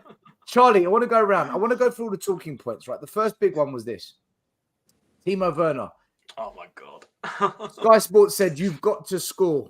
Werner has the whole opposition half to run into when Son releases him over the halfway line. He brings it down with a lovely touch And then there's no doubting the German's pace, but his finishing, that's another question entirely. He doesn't trust himself to beat John Stone one-on-one, tries to go around him, goes too close to the keeper, smothers the ball at his feet. Sometimes you just want to give the guy a hug. Listen, for me, Charlie, before you talk about that, this is why I don't want Timo signed. This is everything that frustrates me about him. This is why he's not at the level we want to go to, in my view. Yeah. When he broke through one-on-one, what were you thinking, Charlie? And then what did you see?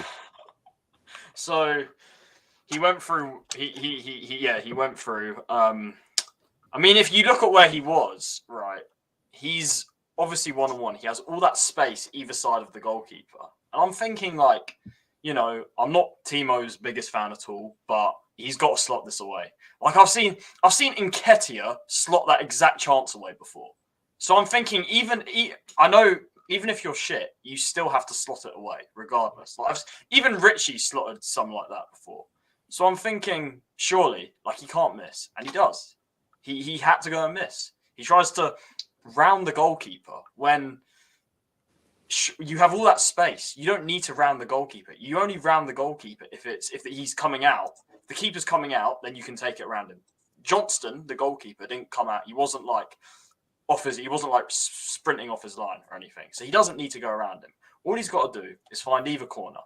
And he doesn't do it. And I can't get my head around it.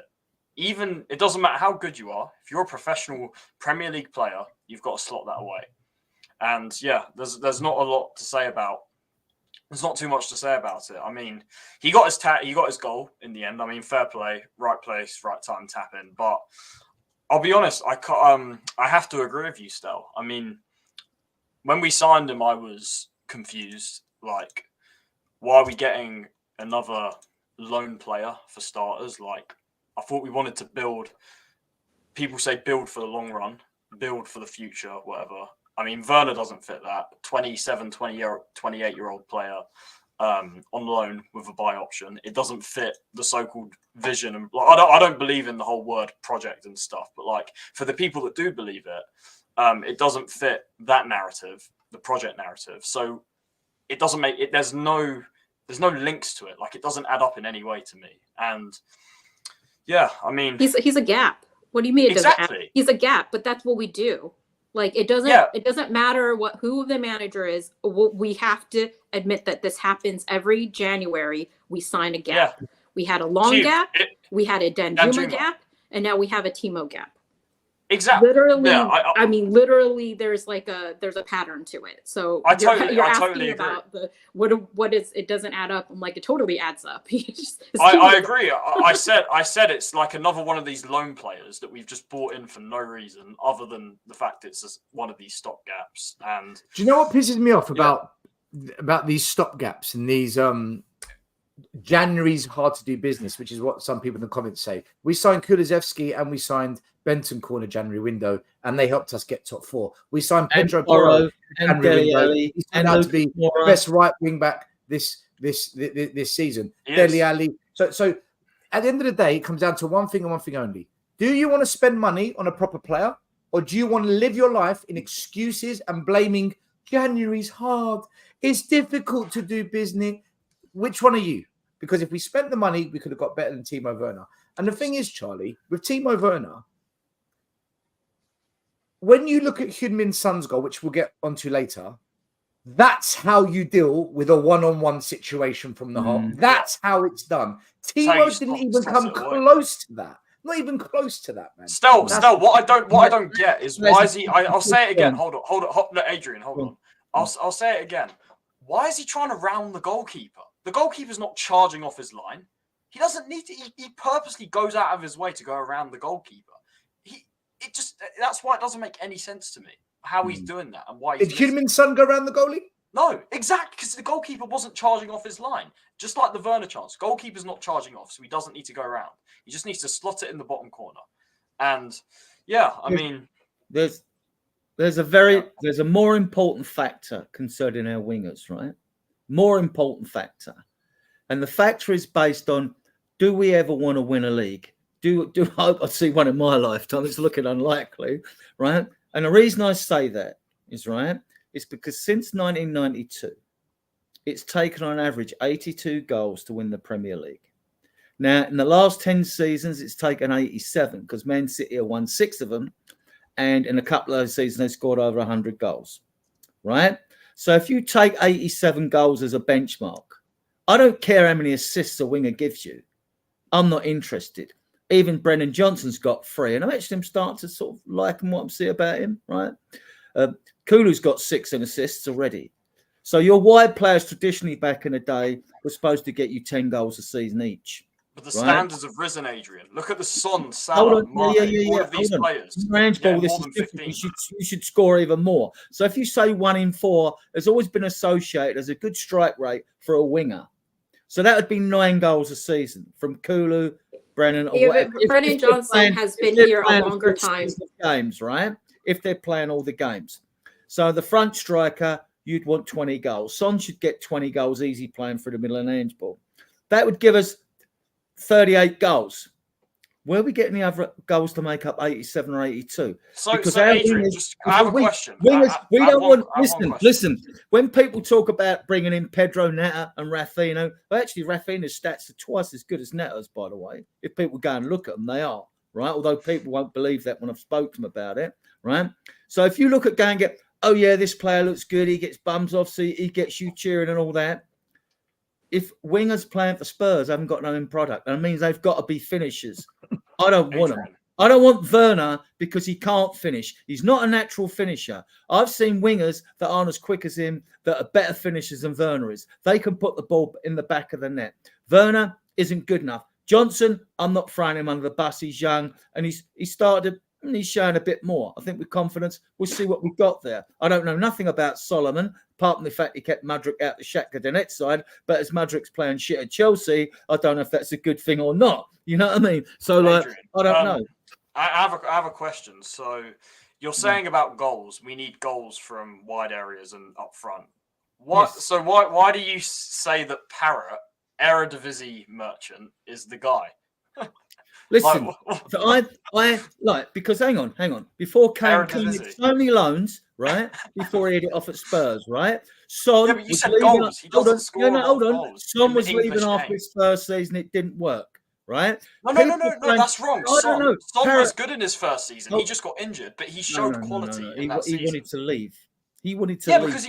because he wasn't in the team. Right? But when he was Can playing, I just say, Timo Werner, everything Chelsea fans have said to me, everything those fans have said about Timo Werner and what to expect, I saw today. Hold on. Okay, so I don't think. Let me carry on. Answer the Parrott thing. Timo is not good enough. Okay, so I think that everybody on this panel at least can agree that Timo's not good enough. I'm not trying to defend Timo by any means, but let's not get carried away with trying to, get, Brennan Johnson say that he's so much better than Timo or anything like that. That's not. No, I'm not having that. Okay, Adrian. Similar, Brennan Johnson has been here. No, Brennan Johnson has been here from the start of the season. So if you're comparing Timo and Brennan Johnson, Timo came in January. No, what I'm saying, Brennan Johnson has come in at the beginning of the season. Saying, well, so in my opinion, Brennan Johnson and Timo are both not good enough. They're both not good enough. Yes, Brennan Johnson had an impact. I don't know about. You can't say that today as a sub, but he's not good enough. Brennan Johnson is not up and ready, but I think Johnson. I think Johnson and Timo are a similar level. I don't think there's anything that suggests otherwise. Yeah, they're both not good enough. Yes. Yeah, not even close. Exactly. Not close to this. Yeah. Can we go to some facts? Because when these arguments happen, I like to go to the facts because the facts will point us in the right direction. Okay. Otherwise, we're just gonna. Oh, it's just my opinion. Oh, I'm allowed an opinion. I'm allowed my view. Great. You can believe the moon's made of cheese. Great. We've got to listen to it. I've got to listen to it. Have I? Great. The fact is, it's not made of cheese, right? So, the fact is this, and I started talking about this a month ago, and I'll say it again, right? I want to put Richarlison, Timo, and Brennan in the same bucket, right? Against the top teams. So Johnson is green, Richarlison's blue, Werner's pink. So against the top teams in the league, Johnson's turned up twice, Richarlison 3 times, Werner once. But fair play to Werner, he hasn't played all these games. But that's their contribution in terms of goals and assists. Let's go to the middle of the table. Werner goes missing. Johnson pops up once. Richarlison pops up once. So that's 12 teams. I've just shown you 12 teams. When you go to the bottom 8, guess what? Crystal Palace is one of them. Look what happens. Oh, suddenly it's like a rainbow. Richarlison pops up about 8 times. Werner twice. Johnson 5 times. What's the point I'm trying to make? The facts are, against weak opposition, teams that aren't very good, they all turn up. As soon as the going gets a bit tough, where are they? The only players that consistently turn up against bottom teams, mid teams, top teams, guess what? Heung-min Son, Pedro Porro, and Kulu, but Kulu's a bit inconsistent. That's a very cold facts you're showing there still, because there's Why so is it many cold? variables. Well, because there's so many variables. You don't know who's playing the team. You don't know if a player got sent off in No, a but game. I know who's scoring the goals and who's Right, missing. And and today, you don't know team if have run those missed a players are one-on-one. going to score. Brennan Johnson missed the target. 1 minute. Brennan Johnson missed the target from 6 yards out. Yeah, I know. Right, what? You're also saying you don't know who's been in the team and everything.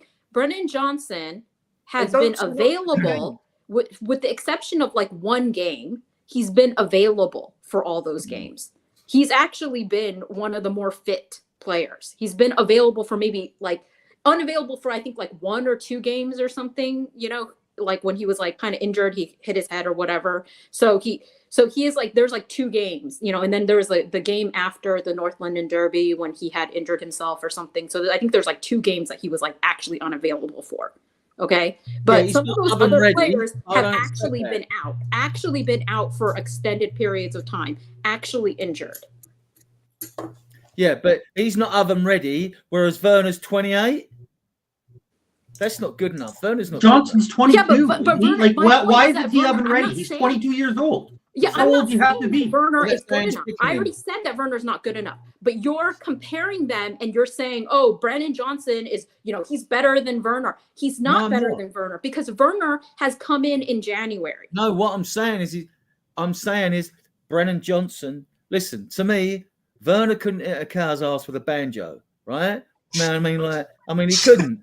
Right now, like he's not a scorer. He's never going to score goals.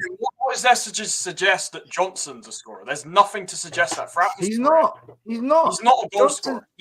And you know what? And also, he's a younger player, so he should be given more grace. Adrian, at 22, right? 22, Son was delivering. Ready. Right, I'm not going to listen. I'm not a great fan. Ben's 22, Pape Sarr's 20, 21, Adogi's 21. They're young. I'm not going to throw him under the bus. No, I'm not throwing under the bus. I'm pointing out the facts. This guy doesn't turn up in the big games, but as soon as we play the bottom 8, he does something.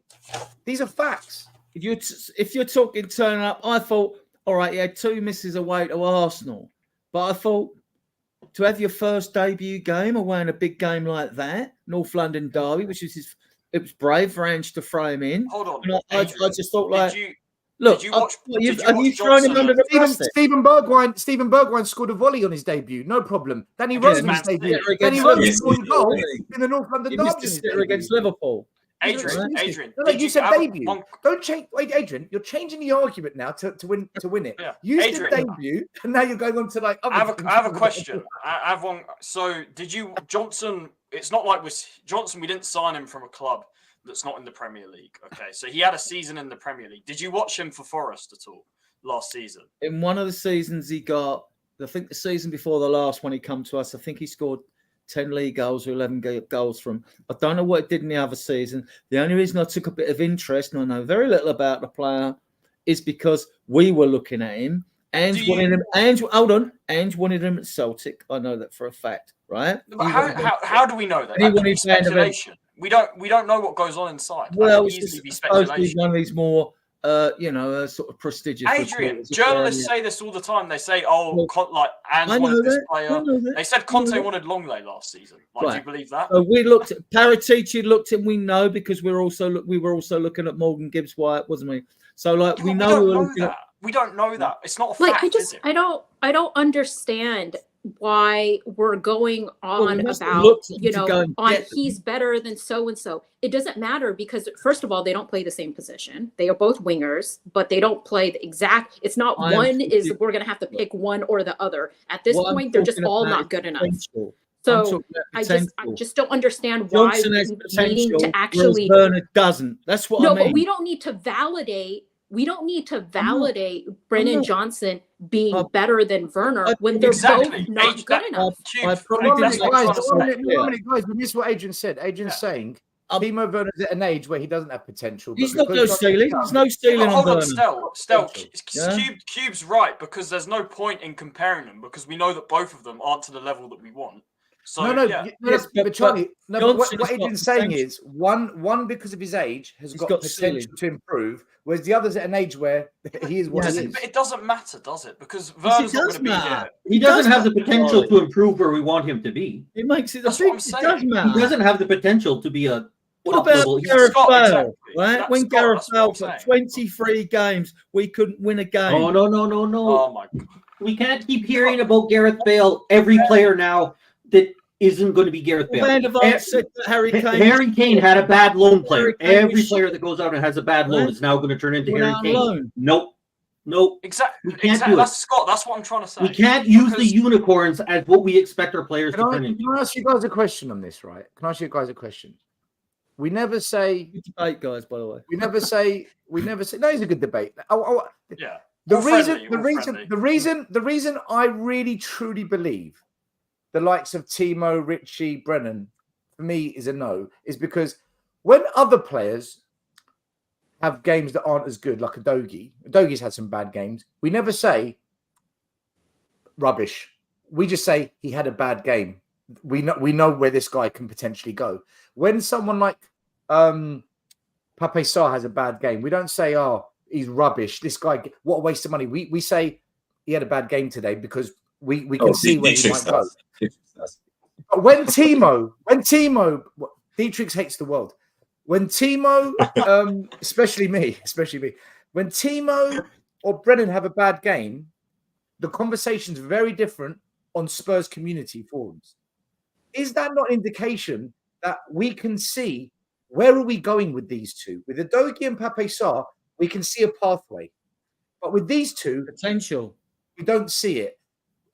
Yeah, but they're young as well. Is that not why this argument keeps coming up with these two? It's because you can see something's wrong. What frustrates me, I'm sure you all do. I go and watch players on Brazil Scout, and I know they're in different leagues. Someone's looking for players, what they bring apart. I know they're going to look good in the video. Someone's looking for players who vision and move the ball quickly, can make things happen if they're strikers, if they're defenders, positional awareness, intelligent awareness, be out of break, stop the opposing number 10 from playing through the lines, blah, blah, blah, and all that, right?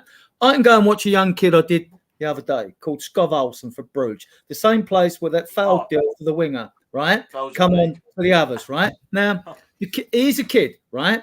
But as a winger, what he has got, he's got an eye for goal and he can put the ball in the back of the net. Right now, okay, he may be in a different league, a lesser league, it's a Belgian league or whatever it is. But what always strikes me with players like that is if you can be in position to score the goal, whether you're a winger or any player on that field, and you've got a scoring instinct, then you will score goals in any league. You might not get so many if you're marked as tight as whatever, but you will still score goals. I don't see Timo Werner. I mean, we're back to him again. But this is what. Why aren't we going for? We know the best goal scoring wingers are Bale and Salah and Son and all that. But why aren't we looking for something? We ain't going to get that type of quality. Why aren't we looking for goal scoring wingers? When people talk to me about assists, I mean, and I don't include. I agree. We need like a Diaz at Liverpool. But we did go for him, but he said no. So we ended up with Kulu. Goals and so many assists this season. He did go for him, but he said no. We ended up with everyone Well, what we need is he's had a crap season. Can we notice what's under? I finally changed my my little screen name thing. I usually put Go Wrexham. What does it say now? As a recruitment team, because I've been banging on the Eze drum for ages, and people know because I keep saying it in chats and stuff. I'm like, why are we not signing Eze? Look what he did today. I know he'd be expensive, and I know Palace doesn't want to get rid of him or anything, but like Eze, Olise, we would be cooking in that front with Eze and Olise. Eze can play midfield as well. So yeah, I know that's why. And if I had to choose between, either one of them, I would put Eze. The reason why is because Olise, it's first of all, he's a Chelsea scum, but the other reason is Eze. He can play on the left wing. He can also play. Let me interrupt you. Sorry. Hold on. Interchanging. No. It's important. I have to interrupt you. Cube, no, wait. I want to go through all the key points of the game. The next point after that is on Eze. So let me bring that in, segue into you because it will tie in with what you're doing. All right. Let me go on to the next point. Then I can go to the third point, which would be where Cube comes in. Adrian, 54th minute, Heung-min Son. Off the post, Spurs are getting closer. So this was at 0-0. Son smashes the base in near post with a bouncing effort from Kulusevski's ball inside. I think the goalkeeper had it covered if it was on target, but these are signs of encouragement. Right. When we hit the post, should Son have done better? Or was it unlucky? And if so, at that point, did you think, yeah, for sure, we're gonna score now, it's coming? How did you feel? Because you were at the game. We were going to win it anyway. I know it's weird. You get them feelings, really, I suppose. But I just thought we were going to win it. What hitting the post did was just lift the crowd. Basically, it got the crowd going. When you start to get ahead of steam up, so it got the crowd going a bit, and then the crowd started to play a bit of a part because they were like lulled into a numb sense of nothingness, basically, because I was right. So. And that did that, and then we went on at that 11. Well, we can do that in 11 minutes. We could have done it. We've done it before this season. It was good. I thought for the Werner goal. I thought I didn't see it clearly on the byline, but it was well won ball back before I think Johnson put the ball in, didn't he? Because there was a tussle on the byline. It was tenacious play that got us the ball back to actually. Do you think Son should have scored that goal, Adrian? Should he have scored? Because it was a bit of a snapshot. He done well to get it on target, although hitting the post is classed as off target. Do you think he should have put that bottom corner there? No, because when Son does better and he will score more goals when he's instinctive than when he has to think about something and sometimes take players on. Sometimes when he comes on like he scored today, it happens. But other times when he has to think too much, he's so instinctive, so good with his left and right foot. He's got a good 3 years left with us, right? So good with his left and right foot that no. Why would you think he scored? I wouldn't blame him for it in the post. Mind you, Son's got so much credit in the bank. People have forgiven him everything, I'll be honest. At that stage, when the ball hit the post, it kind of woke me up because I was falling asleep. So it was a awakening moment. But it was a welcome sight. It was a welcome. It was only Son's quality that made it look close. I think any other player, it doesn't even look close. I don't think he should have scored. I think his quality made that chance look better than it was. No, I think you're right because it was a half chance. Yeah, Michael, go for it. I want to play a bit of a devil's advocate with the stats that you showed about like players scoring against certain teams and not, right? Over the years, when we had Kane and so on, we always said that we need a backup striker who can give Kane a rest, right? So we can rest him for the harder games, right? Yeah. Is there a point in having players who are basically flat track bullies? I think it's the saying, right? So basically, players that will score against bad teams, but for the stronger teams to play the stronger players. 100% yes, Michael. 100% yes, as long as you've got players for the other 12 games. Yeah. That's my point, right? Yes, the answer is yes, a no-brainer. It's a no-brainer, yeah. He's fucking shit, right? But if we had a top-class striker to play against Liverpool, Villa, Brighton, Newcastle, and I agree. all those teams, 100%. and we played Richarlison against Crystal Palace, Luton and someone else, right? Then I think there is a case to make that this type of player is useful. I'm not saying Richarlison necessarily, right? Because I think I don't like him as a player, right? So not him necessarily, but yeah, that I wanted to play a bit of a devil's advocate, right? Listen, actually, the funny thing is, I did a show yesterday. Sorry, did you come on here? Stop breathing. Stop breathing, please. All right, it's been a good show. We don't want any camel riding, falafel eating, shawarma swallowing nonsense, right? Mm. I want big up DJs, by the way. I actually said on yesterday's show, I went on Connor's show. I did a prediction show with Connor. Everyone go and watch CMO Sports, and you can see the receipts are there. I said I fully expect Timo and Brennan to get goals and assists because Palace is a bottom 8 team, and that's exactly what happened, right? So there is a. Oh, the other thing I wanted to mention, Stel, was that we won this game, so I guess you are going to be going to some more boring Spurs games. I'm going at the stadium. If anybody knows, Stel made a vow. He said, if we lose this game, then then he's not going to go back the rest of the season. See, he is full of shit. Never believe a Greek. Don't believe a Greek guy. We got an easy 3 points. I predicted we would win 3-1, Dietrich. I said we would win the game as well. You said if we lost, you wouldn't go to a game, but this game. Yeah, because it's unacceptable. Because it's unacceptable. Yeah, but you would go to Crystal Palace, who are awful. They're so bad, man. And yet you go watch versus Arsenal at home. No one knew. You come on the show with Ange out. Stop talking. We'll beat Villa next week, and we'll beat them. No, anyway, let me go to Cubed. Cubed. You're gonna skip me? You racist cunt. Yeah, because it's not your.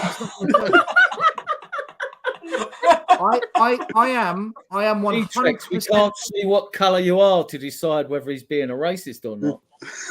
He's cane color. He's cane color. I am 100% racist to Dietrich. Yes. Now what? What are you gonna do now? Right? Okay. So there goes your monetization. Oh, that went as soon as this camel rider came on. That wasn't prejudiced. He hates everyone. I'm just racist against anyone called Dietrich. Yes. So Eze, Cubed, here you go. After Sun hit the post, 5 minutes later, boom. I knew it was going to happen. Eze took the free kick, and it curled over the wall, past Vicario, and the goalie will be questioned for allowing that in his near post. There's a sweet strike from Palace's returning winger who does a baby shark celebration to the Spurs fan. By the way, he came over to where I was sitting and he looked at us and he went, boom! I just wanted to run on the pitch and just hit him. But you know what? It was a great strike. I had a brilliant... What was wrong with the ball? But do you think... It wasn't a good strike. Cube, wait a minute. I want Cube to answer this. Before we say how good it was, I just want to say one thing, right? Now, JP, one of our own, he sits in the North stand behind, and he caught the video. And after the game, he showed me the video, and he froze it, and he showed me something. Have a look at this. This was the free kick. Okay, yeah. No, that's exactly what I was going to bring up. Free players move. There's a hole in the wall. Yeah, I know. No, Big gap. It's 100%. There was a hole in the wall. And their players move. I saw it, and I looked back at it as well, and I was actually going to bring that up. I was going to say exactly that. That I was like, you know what, though? I mean, it was a great strike, and I knew it was going to happen, but we set up really poorly. There was a huge, there was a huge gap in the walls, and not just that, like we have been really bad at like defending against set pieces lately, like in general, like corners, and now we're looking at the free kick. We've been really poor, and we really need to like step up in like defending, against set pieces. So I think that was 100%. We were poor in defense in that way, but fair play to him because that was an excellent strike too. Can I add something? Because I didn't see anything. Can I add something quickly? No, you're a racist. No. Yeah, go. No. Fraudulence incoming. Fraudulence honestly- incoming. Honestly, do you know when Bentancur made the foul against Eze? I actually had no problem with it. I was actually happy with it. It was a good foul. Unfortunately, we just can't defend. Yeah, no, it's true. They were on the attack. It was a good because if you watch, Romero actually got smoked by Eze. Yeah. And then he was Eze about to is so. shoot, and then I'm Bentancur telling fouled. you guys, he's Eze's good. really good. Yeah, Eze is good. I like It was him. good today. It's not even so. If you watch other Palace games, the thing with it is like him and Olise are just carrying that team. They're just like, when they're fit, they're carrying it, right? Like the last few games, they were like, when they're out, it's like so poor, but I mean, they can't score. If we're talking about needing a winger and he can play, if Mads gets injured or something, he can play in a 10 role, this guy it's not just, he can score, he can assist, and he can take on a man, and he's fast. And you see when people rate what's his name, Kulusevski. I have often wondered in certain situations if we'd be better off doing without a wall altogether. You got players take penalties from 10 yards, right? Now, if they're 25 yards out and you didn't have a wall, it's just a free shot on goal, Adrian. Then they'd have to try and curl it or dip it. Can I say one thing about taking the difficulty away from the shot? Can I say one thing about Eze? I don't know if any of you guys knew this, but Spurs could have signed him when he was at QPR. Yeah, I know that. When he was at QPR, we could have got him for ridiculously cheap. We could have got him for 10 million or something. And I think that same summer we bought Jack Clark for the same price that we could have got Eze for. I don't know. I don't know if you know this either, but the person that developed Eze, Chris Ramsey, is the same guy we got rid of from Spurs, who developed Harry Kane. Yeah, and he came from. And the thing with Eze is he's also going to contribute to the homegrown quota. He contributes to the homegrown quota. Like this guy is versatile homegrown. That's the problem, though. We would not go out and sign him. That's the problem. But if we were to sign him, then he's exactly what we would kind of need. People talk about Neto, he's exactly or whatever. But honestly, whether it's Neto, whether it's Olise, whether it's Eze, these are all players that are the caliber of what we would need and we should be signing. And we need wingers right now because Timo and Brennan Johnson are not good enough. So why are we not signing somebody like Eze or Olise or Neto? And I told you guys, Anderson is a shit defender, and everyone didn't believe me. This guy's a shit. Can I say? Charlie, 1 minute. Charlie, let Michael come in because he's waiting. Then you go. So Michael, then Charlie. No, Charlie, you go after Michael. It's okay. Go Can you stop giving instructions? We don't listen to you. Go on. Get out of here, man. Get out of here. It's my show. Get out of here. Michael, go for it. Let him sit in the back for a bit. Let him cry. I want to play a bit of it again. I want to play a bit of a devil's advocate again. If we got Eze at that point when he was at QPR, there is no guarantee that he would turn out to be the player he is right now. That's called butterfly effect, right? So you know what butterfly effect. You're right. He might not have got the minutes at Spurs. You're right. Spurs has a possibility. He probably would have without on loan. I think that's really good. I missed that bit. I think that's the issue, right? And that's this. Listen, we can roll it all around and bring the issue of our academy, right? I think we have some talented kids in the academy but of course, it's under 21s level, so I get the context of their performances, right? The level of defending, etc., is much lower than in the Premier League. But still, I think we have some talented kids for that level, right? But they won't get the game time because it's too important for us to achieve our targets with the first team, right? So that's kind of the tough, the tough way, right? Michael, I had a question. Yeah, go on. For example, if you buy Eze, wouldn't it make more sense to play him over Winks if we bought him during that time? He was at QPR. Yeah. Wouldn't it make more sense? Or in Dumbledore. Yeah, of course, for me, Eze is and always will be a much better player than Harry fucking Winks, right? But I'm just making a point that listen, maybe his career would have developed differently, or you can make the same case. Hold on, if we Michael. bought him and But when he was at hold on. QPR, We can make the same case. when he was at QPR, he was good. Like he was a standout in the championship. He was like a standout. So like the butterfly effect also considers that maybe if we bought him, he would have turned out to be brilliant and world class. They would have played him every single game, and with better like medical stuff around him, he maybe wouldn't have his like injury issues, etc. Right? So all I'm making the case is that all those we could have bought him at that point, yes, but there is no saying that those players would be the same, right? So, for example, we are looking at Kvaratskhelia when he was at Rubin Kazan, I think, before Napoli bought him, right? We were looking at Kim Min-jae when he was playing for Fenerbahce, if I recall correctly, or some Turkish team, right?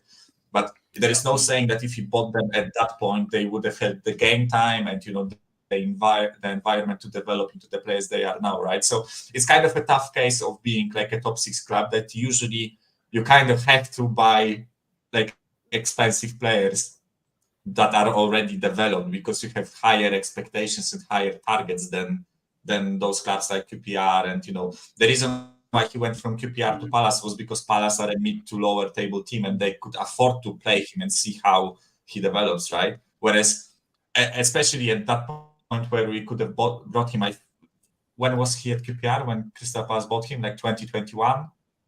2021 season. 2021, right? Yeah. So we had Mourinho at that point, and we thought we are in the period where it didn't work out with the project manager. Now we have a proven winner. We can win everything with Mourinho, right? So probably if we brought Eze at that point, he wouldn't get the game time, right? I know Wings did, but Wings did because I don't fucking know why. But yeah. So, again, I was just making like a devil's argument kind of point, right? Yeah, fair point. But I mean, sorry, D-Trace. I'm gonna ask you got just to come on to my point. I want to ask you guys a question first. I mean, any of you guys can answer. So, and then I'll say my point. It'll make sense in a minute. So, if we were to buy Eze, how much do you think Palace would want? Any of you can just 70 million. 70 million. Yes. Okay. 60, 70. Okay. So if they're gonna ask for that amount of money, then why can't we go and get him? Because if you look at if this is true and stuff, they're saying that we want to buy Conor Gallagher, and Chelsea, they're going to ask for like 50, 60. So if we're willing to, because we keep saying, oh, Tottenham really want Conor Gallagher and all of this, and I've said it so many times, this guy is overrated. He does absolutely nothing, and I hope we don't buy him. So if Gallagher's going to cost that much, and if we will be willing to spend, because we spent 50 on Brennan Johnson. So if we're also going to be willing to spend a similar amount of money on Gallagher, then why can't we just go and buy Charlie? And if the club continue to do this, it's just more of the same. Charlie, like go on. When a deal makes sense, they're going to do the complete opposite. For example, the City bought Haaland for 60 million. But we bought Richarlison for 60 million. We always do the wrong business. I know, it's ridiculous. Like if we do this again with Gallagher, If we buy Gallagher, go on. But even though Gallagher is, that he's one of their own, Chelsea scum. But I mean, even though that's the case, Chelsea, I think, would be more willing to sell Gallagher than Crystal Palace would be to get rid of Eze. No, especially in the situation where they are right now. At the end of the summer, even if they're, they kind of improve, on performances with this new manager and everything, I have a new manager bounce, they're still not going to be comfortable, especially if you take out Eze out of the team, or you take out Elise, whoever, right? They're going to be in real, deep shit next season. So I think it's we're more able to get Gallagher than we would be able to get, Eze, especially since Eze actually just signed a new, I think it's like 60, 70, right? So I agree, 70 mil, but he just signed a new contract in the summer. And I think that it will be hard to get him. I just think signed a contract extension. I remember. In this past summer. Contract extension. And if I recall correctly, we have the homegrown quota, right? I can list them if you want, right? That includes Parrott and Sarr, and it includes 3 goalkeepers, and it includes Madison. Parrot. And, yeah, Well, I know. none of them plays. Counts as homegrown. Yeah, you may laugh at him. That's fine, right? But what I'm saying is we have enough homegrown, right? We have more than 8 or 9. And so what I'm saying to you, you're going to play 67 million for that. You could go and get Chiesa. You could go and get the winger at Sporting, right? You could go and get him, right? You could go and get others. But Eze, so the thing why I say Eze, no, but the reason why he's not the same as those guys. And also the other thing, which this sort of sticks in my craw a bit. If we're bringing versatile players in, fair enough. If we're bringing players to play in specific positions, especially on the wing, which is a sore point with me. If that winger, I don't care how good he looks, how good he's good at beating a man. If he gives us X amount of assists, if he doesn't score goals, I don't want him.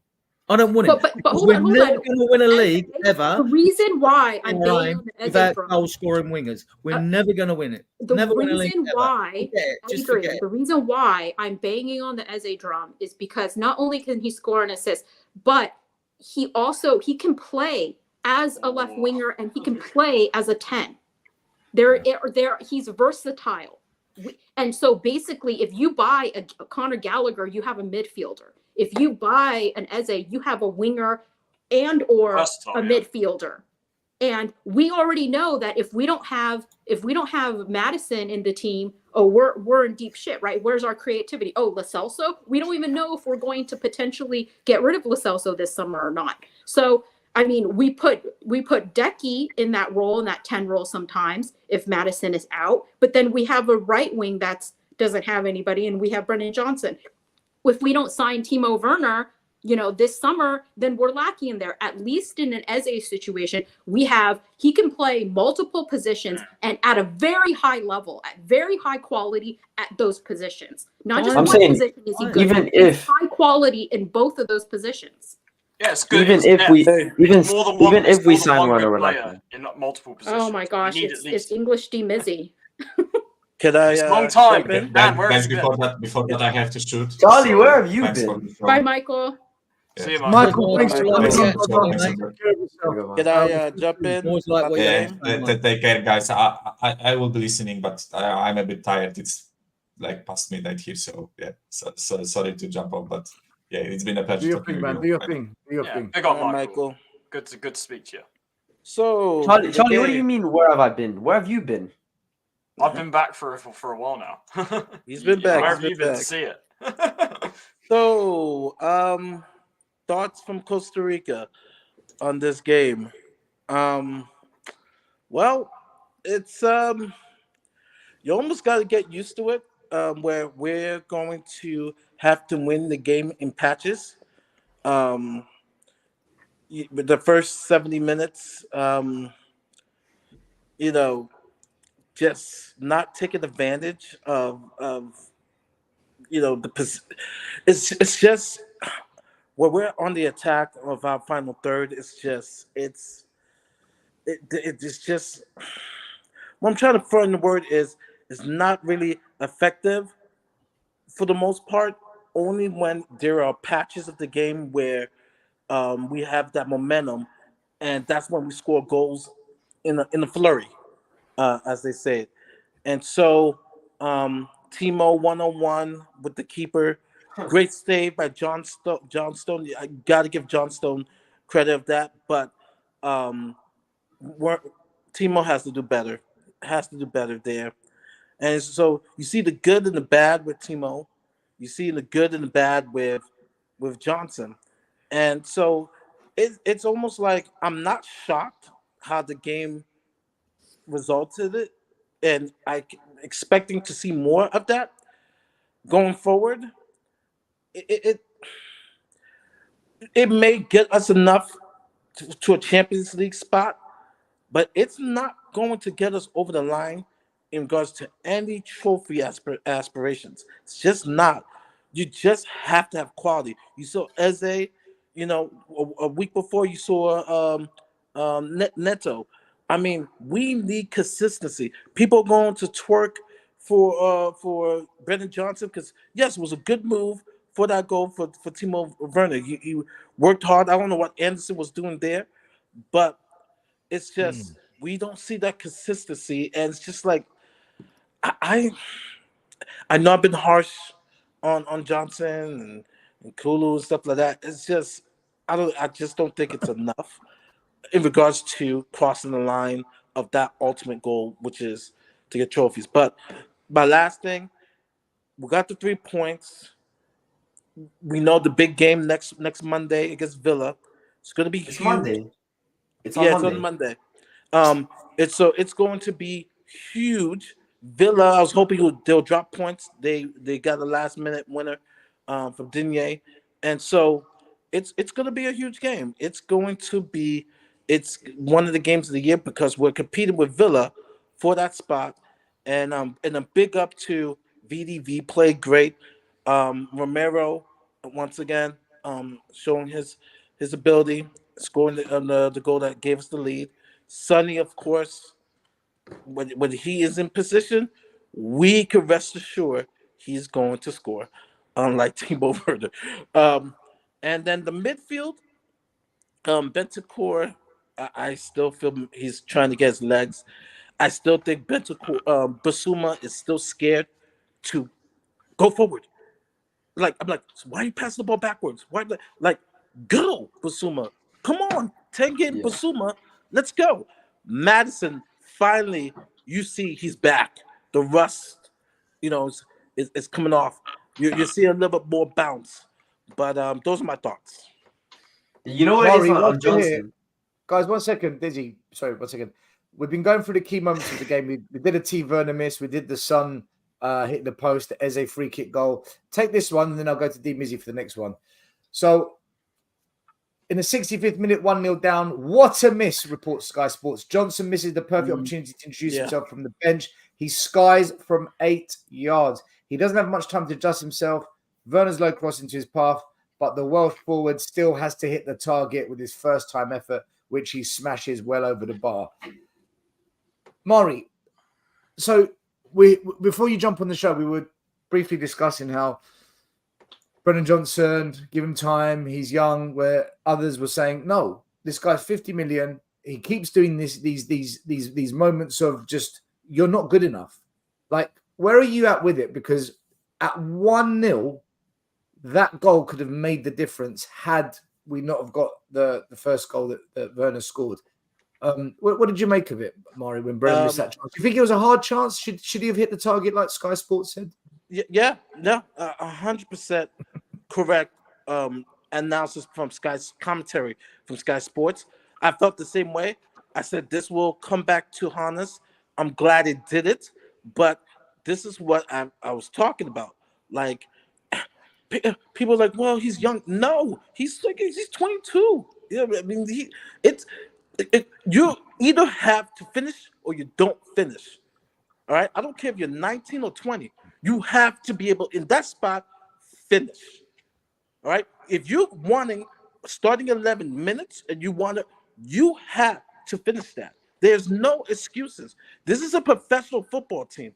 This is not the championship or anything below that, right? This is not AFC Rochdale playing and stuff. This is Tottenham Hotspur, right? Supposedly the Big Six, right? In comparison to the other teams, right? Foden, he's gonna finish his meal, right? Haaland, right? Chelsea, which now they're 12, right? They haven't players who not finished their meal, but it's just we have to. In regards to Johnson, he has to do better. Just has to. Yeah. Well, going on from that moment in the 77th minute, Dan, how you doing, brother? Welcome, you fraud. In the 77th. Why are you introducing me in this way? This is no. Dan, there's no Richie to talk about today. Because your parents are Cuban. You were born in America and you claim to be English. That is fraudulent. I did a DNA test and I've got 2%. I'm taking it all the way. I'm taking it to the bank. 2% British. Yeah, okay. Dan, 98% you're wrong. 2% you're right. Okay. So 1-1. Timo Werner scoring his first goal for Spurs in the Premier League. Johnson, sheer persistence. Notice how they don't say sheer skill. Persistence. Gets him past Anderson once and twice out wide. He dribbles into the area, squares the ball. It was a good pass, to be fair to him. Werner back post for a tap-in. The classic Spurs tap-in. He can't miss this one and side foots it past Johnson to bring Spurs level with his first goal. Dan, what did you make of that goal after Murray just explained Brennan should have hit the target? He did redeem himself by getting an assist. But was it skillful? Because I saw the ball bounce off people's shins and ricochets, or was it just him bullying his way through a couple of players? What did you make of it? It's persistence to a level where he gets the ball. Then when he gets the ball, it takes skill to get it to Timo Werner. On Timo Werner's part, I mean, yeah, he's gotten a goal, but at the end of the day, if he misses that, we're shipping his ass right back to Germany if he misses that chance.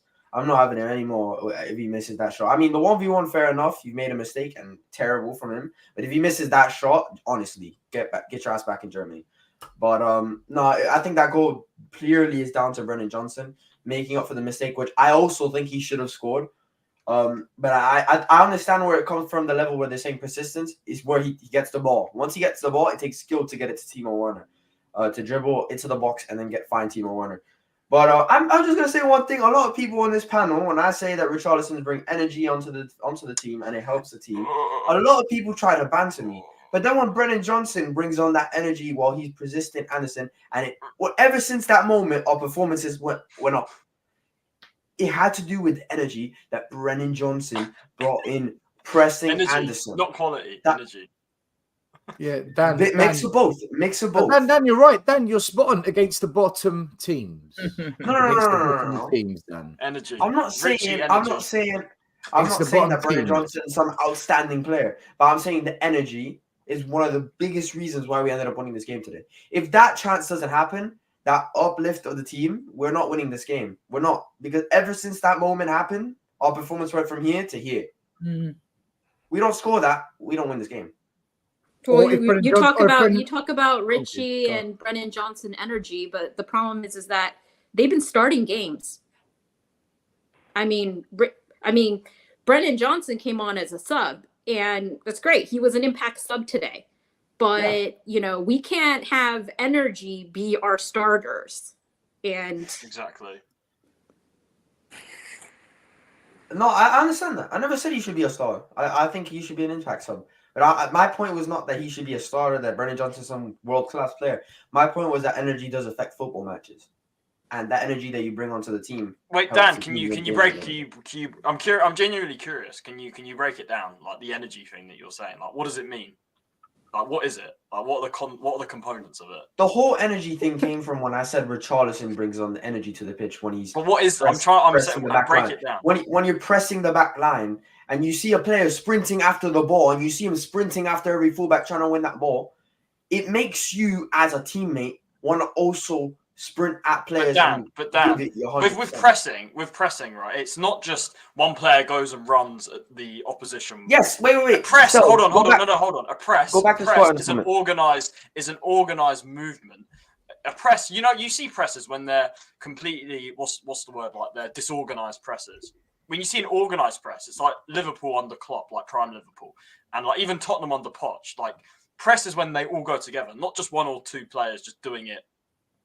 It's like a hope thing. You do it with an intention. Yeah, hope. Charlie, we see a lot of times where we just see Tottenham and like the players are just not running. I agree. But you're saying that you're talking about an individual pressing. An individual pressing doesn't actually do anything. It does, because it makes the other ones, the other 10 players want to sprint at players as well. There's also closing down, isn't there? Closing down an individual opponent. You've also got that, which I think what DM Izzy's going on about. Closing down an individual player to win a ball, make a mistake. We've got a couple of goals this season. We've got late goals. So can you go back to Scott M's comment on? He asks, "Did the energy make Anderson slip?" Yes, it did. It did. If he was not running at him, do you think he slips there by himself in the corner? He slips. No, he doesn't. He slips because he's being pressed by Brennan Johnson. Okay, so I mean, energy. Okay, it can bring in some momentum and some levity to games. I agree with that. But that energy is just, it's fresh legs, which is why if you're going to have a sub come in when everybody else has been playing for 70 minutes, and then you have a Brennan Johnson who's young, who comes in and, you know, fresh legs, of course, he's going to look like he looks like he's running really fast compared to everybody else. So, you know, yeah, of course that matters. We should have that. We should have people, players coming in and you know, having fresh legs and imbuing the game with more speed and energy when everybody else is tired. That's exactly what the purpose of subs are. Yeah. But that's again, it's a sub. But For we 20 don't minutes. we don't get that from every substitution. Like, I don't see Højbjerg come on and sprinting after people. First of all, different role.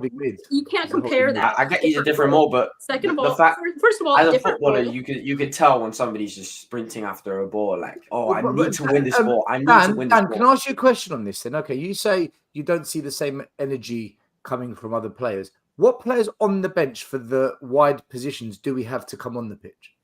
Very little. Yeah, so you're comparing Højbjerg, who plays a completely different Isn't that the role, issue then?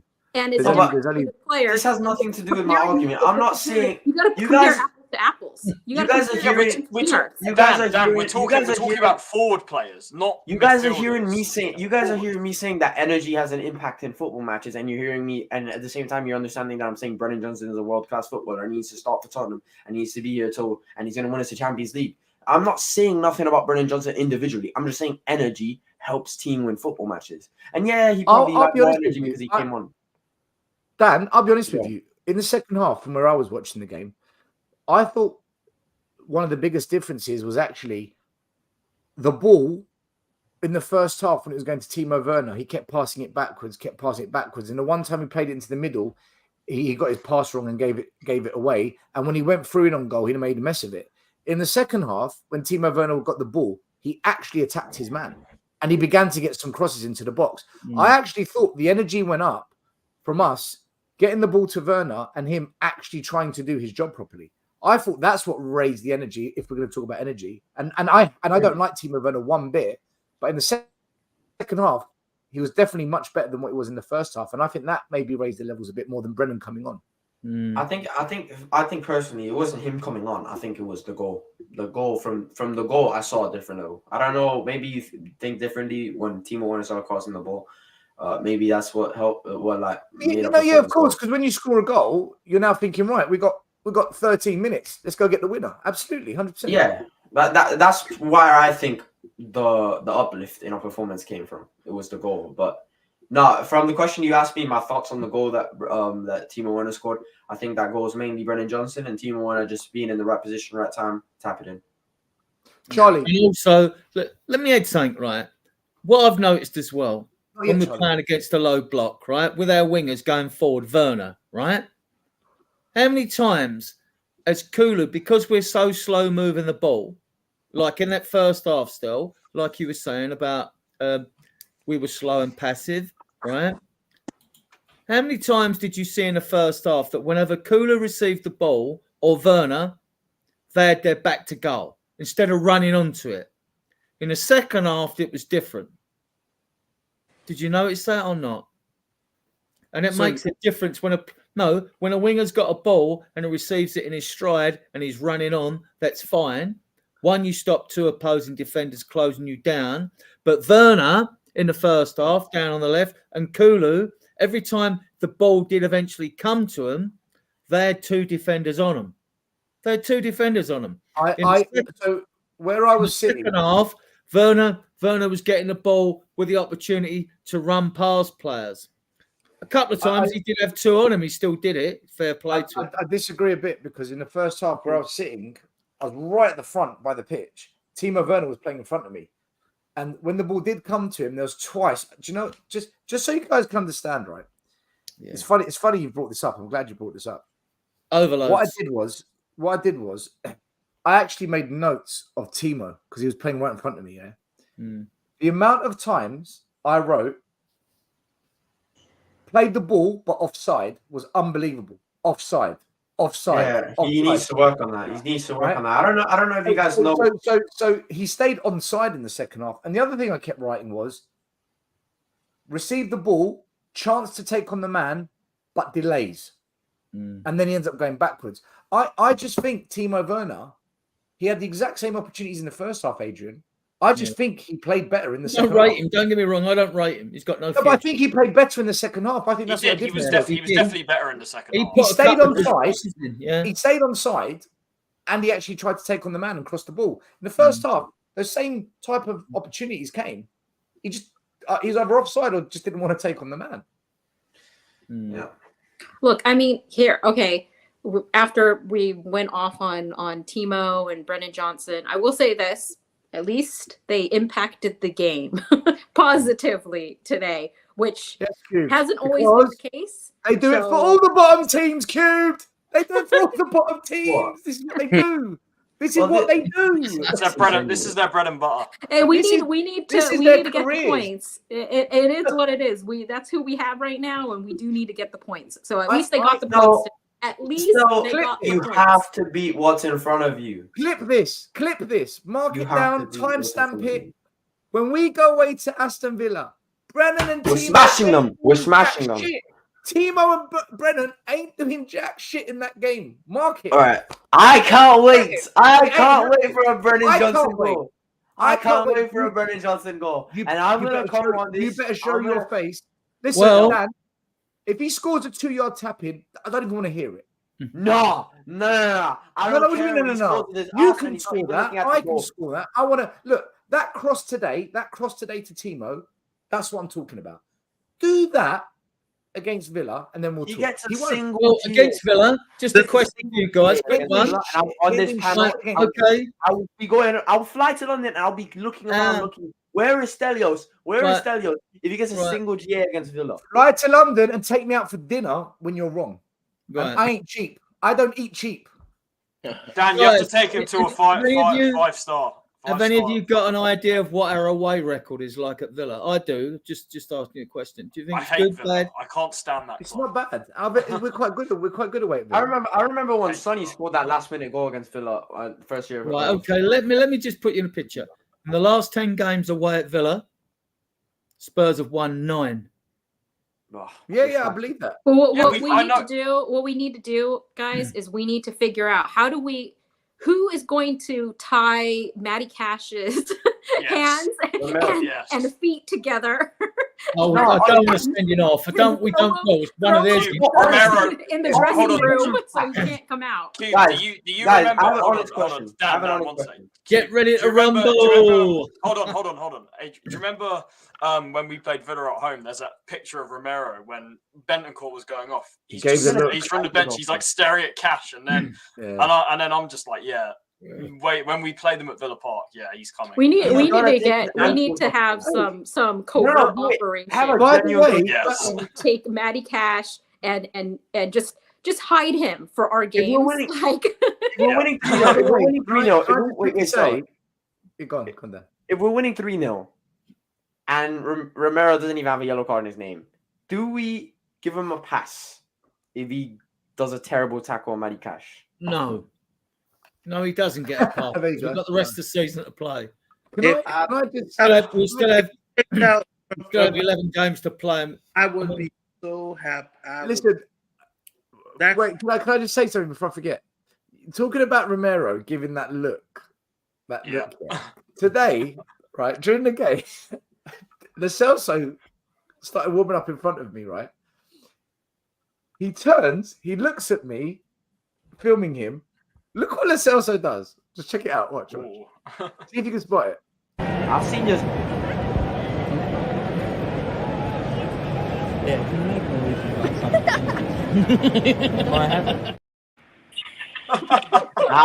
That's that guy from YouTube that keeps slagging me off. Did you see what he did? Yeah, a little winky. Yeah. I got a wink from Lo Celso, man. This guy. I got a wink from Richarlison. Hi, Mari. I gotta check out, guys. Mari, enjoy Costa Rica, man. Enjoy your holidays. Yeah, have a great time. Have a sleep, Mari.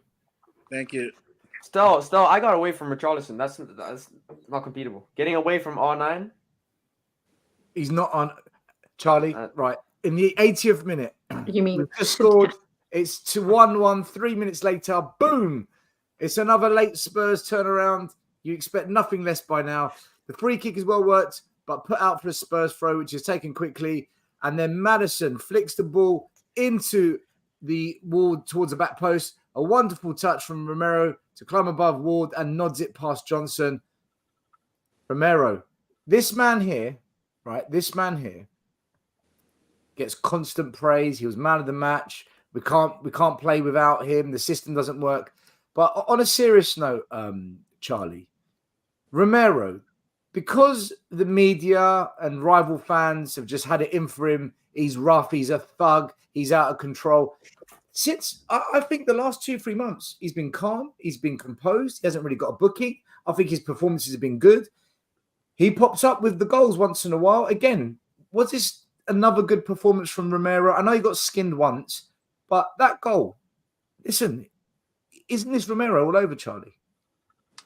Romero is a quality player. I've always said it. I think when rival fans want to shit on him, especially all the annoying gooners, they will forget that this guy was Serie A Player of the Year in the season before we signed him. Defender of the year. Yeah, Defender of the Year. But still, even Defender of the Year, look at who he was up against. Skriniar, Bastoni, Chiellini, Bonucci, all of these top players. Serie A that season had so many top defenders, and he's winning above all of them. So even look, I mistakenly said player, but even defender. And playing for Atalanta as well. Yeah, Atalanta were good that season. To be fair, Gasperini, that was kind of in their prime years. So he was part of a good Atalanta team, but still he was able to stand out. And and look, I'm missing the elephant in the room, the World Cup. I thought he was quality at the World Cup. You know, there's a reason why all the people in Argentina, they love him. I think Messi said that, or somebody said, I know Messi called him the best defender in the world, but then I think also the general feeling from Argentina was that because for years they had struggled with their defense. Like that's why Messi kept losing the Copa America final to Chile and stuff. And all the Argentina people, they were, from what I saw, they were, Romero was their savior. He was the guy they needed to come in and fix their defense, and that I think that's why they love him, because ultimately he's been able to win them a Copa America and the World Cup. So he's been the guy for them, and he's proven it with the trophies to back it up. So Romero is a quality player, and I know people use like the red card against Chelsea, which I'll say it again, that Chelsea red card was never a red. I'll say it a million times. It was never. Ollie, it wasn't even a pen. It wasn't even a pen. It wasn't definitely wasn't a red card. But anyway, that's another conversation. And so Charlie. Though, when it comes to that red card, I'm not really that angry because the fact that he didn't get sent off for the one before, where it was actually a sending off. Well, I mean, look, Dan, that's another whole other conversation. But but I guess it's a bit calming. You know what I mean? Good point, no. But the goal today. Look, I mean, the ball from Maddison, I thought was good pick out from him. Onto the head of Romero, and he's getting his fair share of set pieces. You know, he got one opening day against Brentford. I think was it West Ham as well. He got another one, and obviously today. So I do think that he needs to, him and Van de Ven and some other, the other defenders, they need to do better on set pieces defending. And I put a little bit more pressure or responsibility on Romero for that because he is our leader in the back. He's our vice captain. He should be trying to figure out how to tell the other guys where to be and yell at them a little bit more and organizing the guys back there a little bit more. So that's, I think that, Romero's an elite defender. I don't care what anybody says. I know our fans, go off on him. Rival fans go off on him. Whatever. I will die on the hill that Romero is an elite defender. Okay, he's our best defender. But I do think that he needs to step up more when it comes to being a leader in the back, as far as on set pieces. Like in other ways, like when we're in open play, I think he is the leader in the back, and I think he holds that really well. I think he's really calm on the ball. I think he is, even though Van de Ven's amazing, I think that Romero is calmer on the ball, especially when everybody around him is a little bit more nervous on the ball. When, he doesn't, you notice like when players are running at him, he doesn't look like, oh, I have to get rid of the ball right away. Like he doesn't do that. He's very calm. That being said, when it's, like I said, set pieces, he really needs to start yelling at some of the defenders to get into position, right? I fully agree. Yeah, I fully agree, CQ. I mean, I remember an example would be, I remember when Connor Cody was at Wolves, he used to marshal his back four. You'd see it. I don't see that at Spurs. Adrian, I was going to finish my point. So CQ. I think you're absolutely right. I think set pieces is is that one thing that I think kind of needs to be put right, I guess. But I think Romero, I think he's got enough quality to kind of develop into that leader from set pieces. I think when you see quality players, you kind of have the trust in them. They can develop into that and they can improve that. Go. One other mention I wanted to make is shout out Elias. I don't know where you are and stuff. I'm surprised that you're not coming on today or anything. But Elias, where are you at? Because going into the last couple of games, what he wanted, and Stell's laughing because he was on that stream, that Elias said that he wanted Timo in the middle, playing as striker, with Sonny on the left.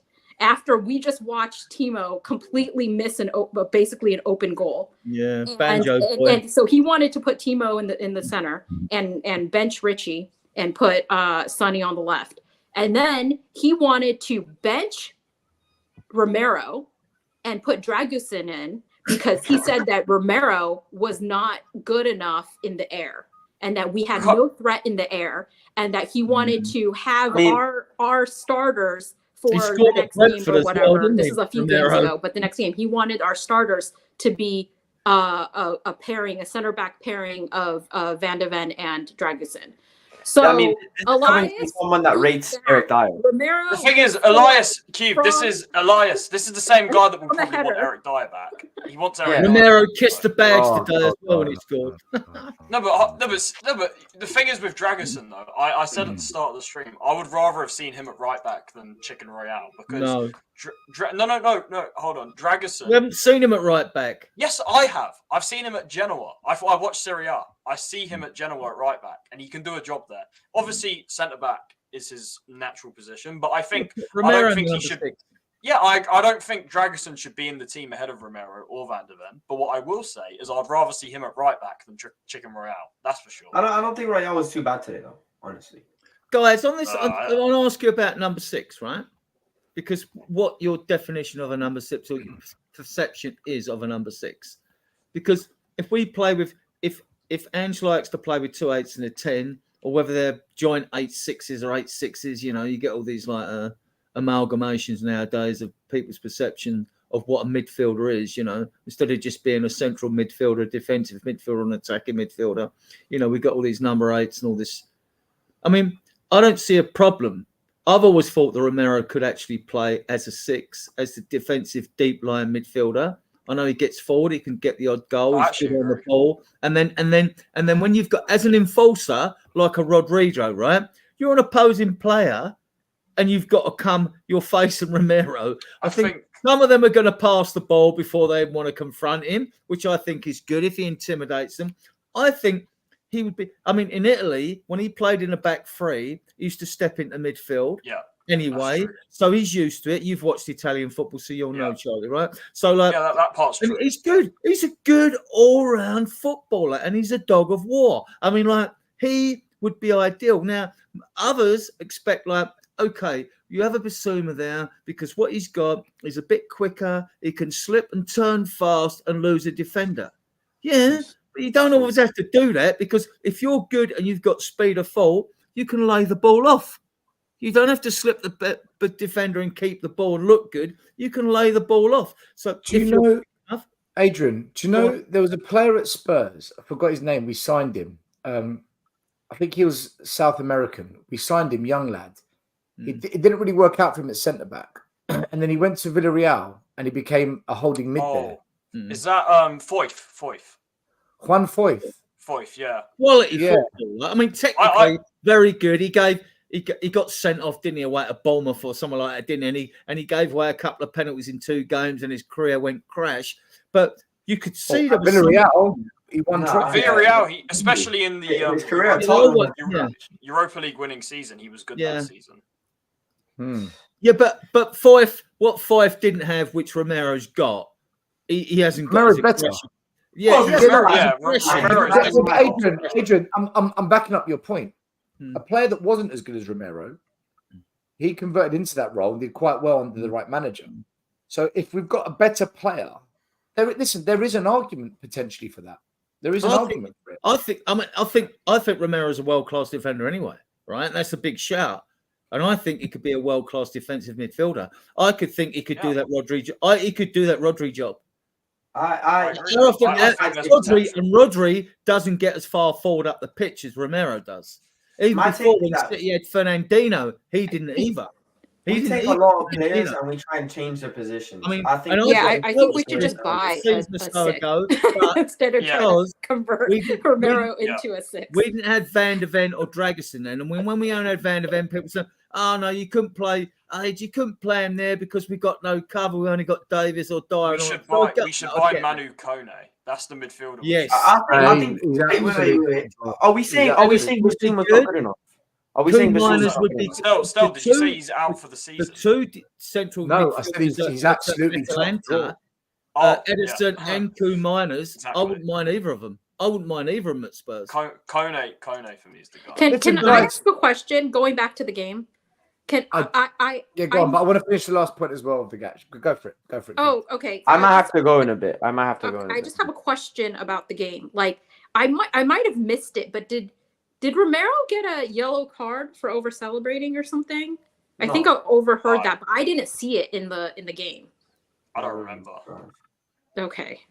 Who brought down the player for the free kick? Was that apparently it was Bentacle. I thought it was Madison. He got one for that, yeah.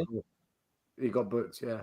Yeah. I want to talking about world class players. I do want to bring in the last big point of the game. 88th minute. Game, set, and match. Son skips over the halfway line. Once the Palace attack breaks down, just inside the Spurs half, he's never making the same mistake Werner did.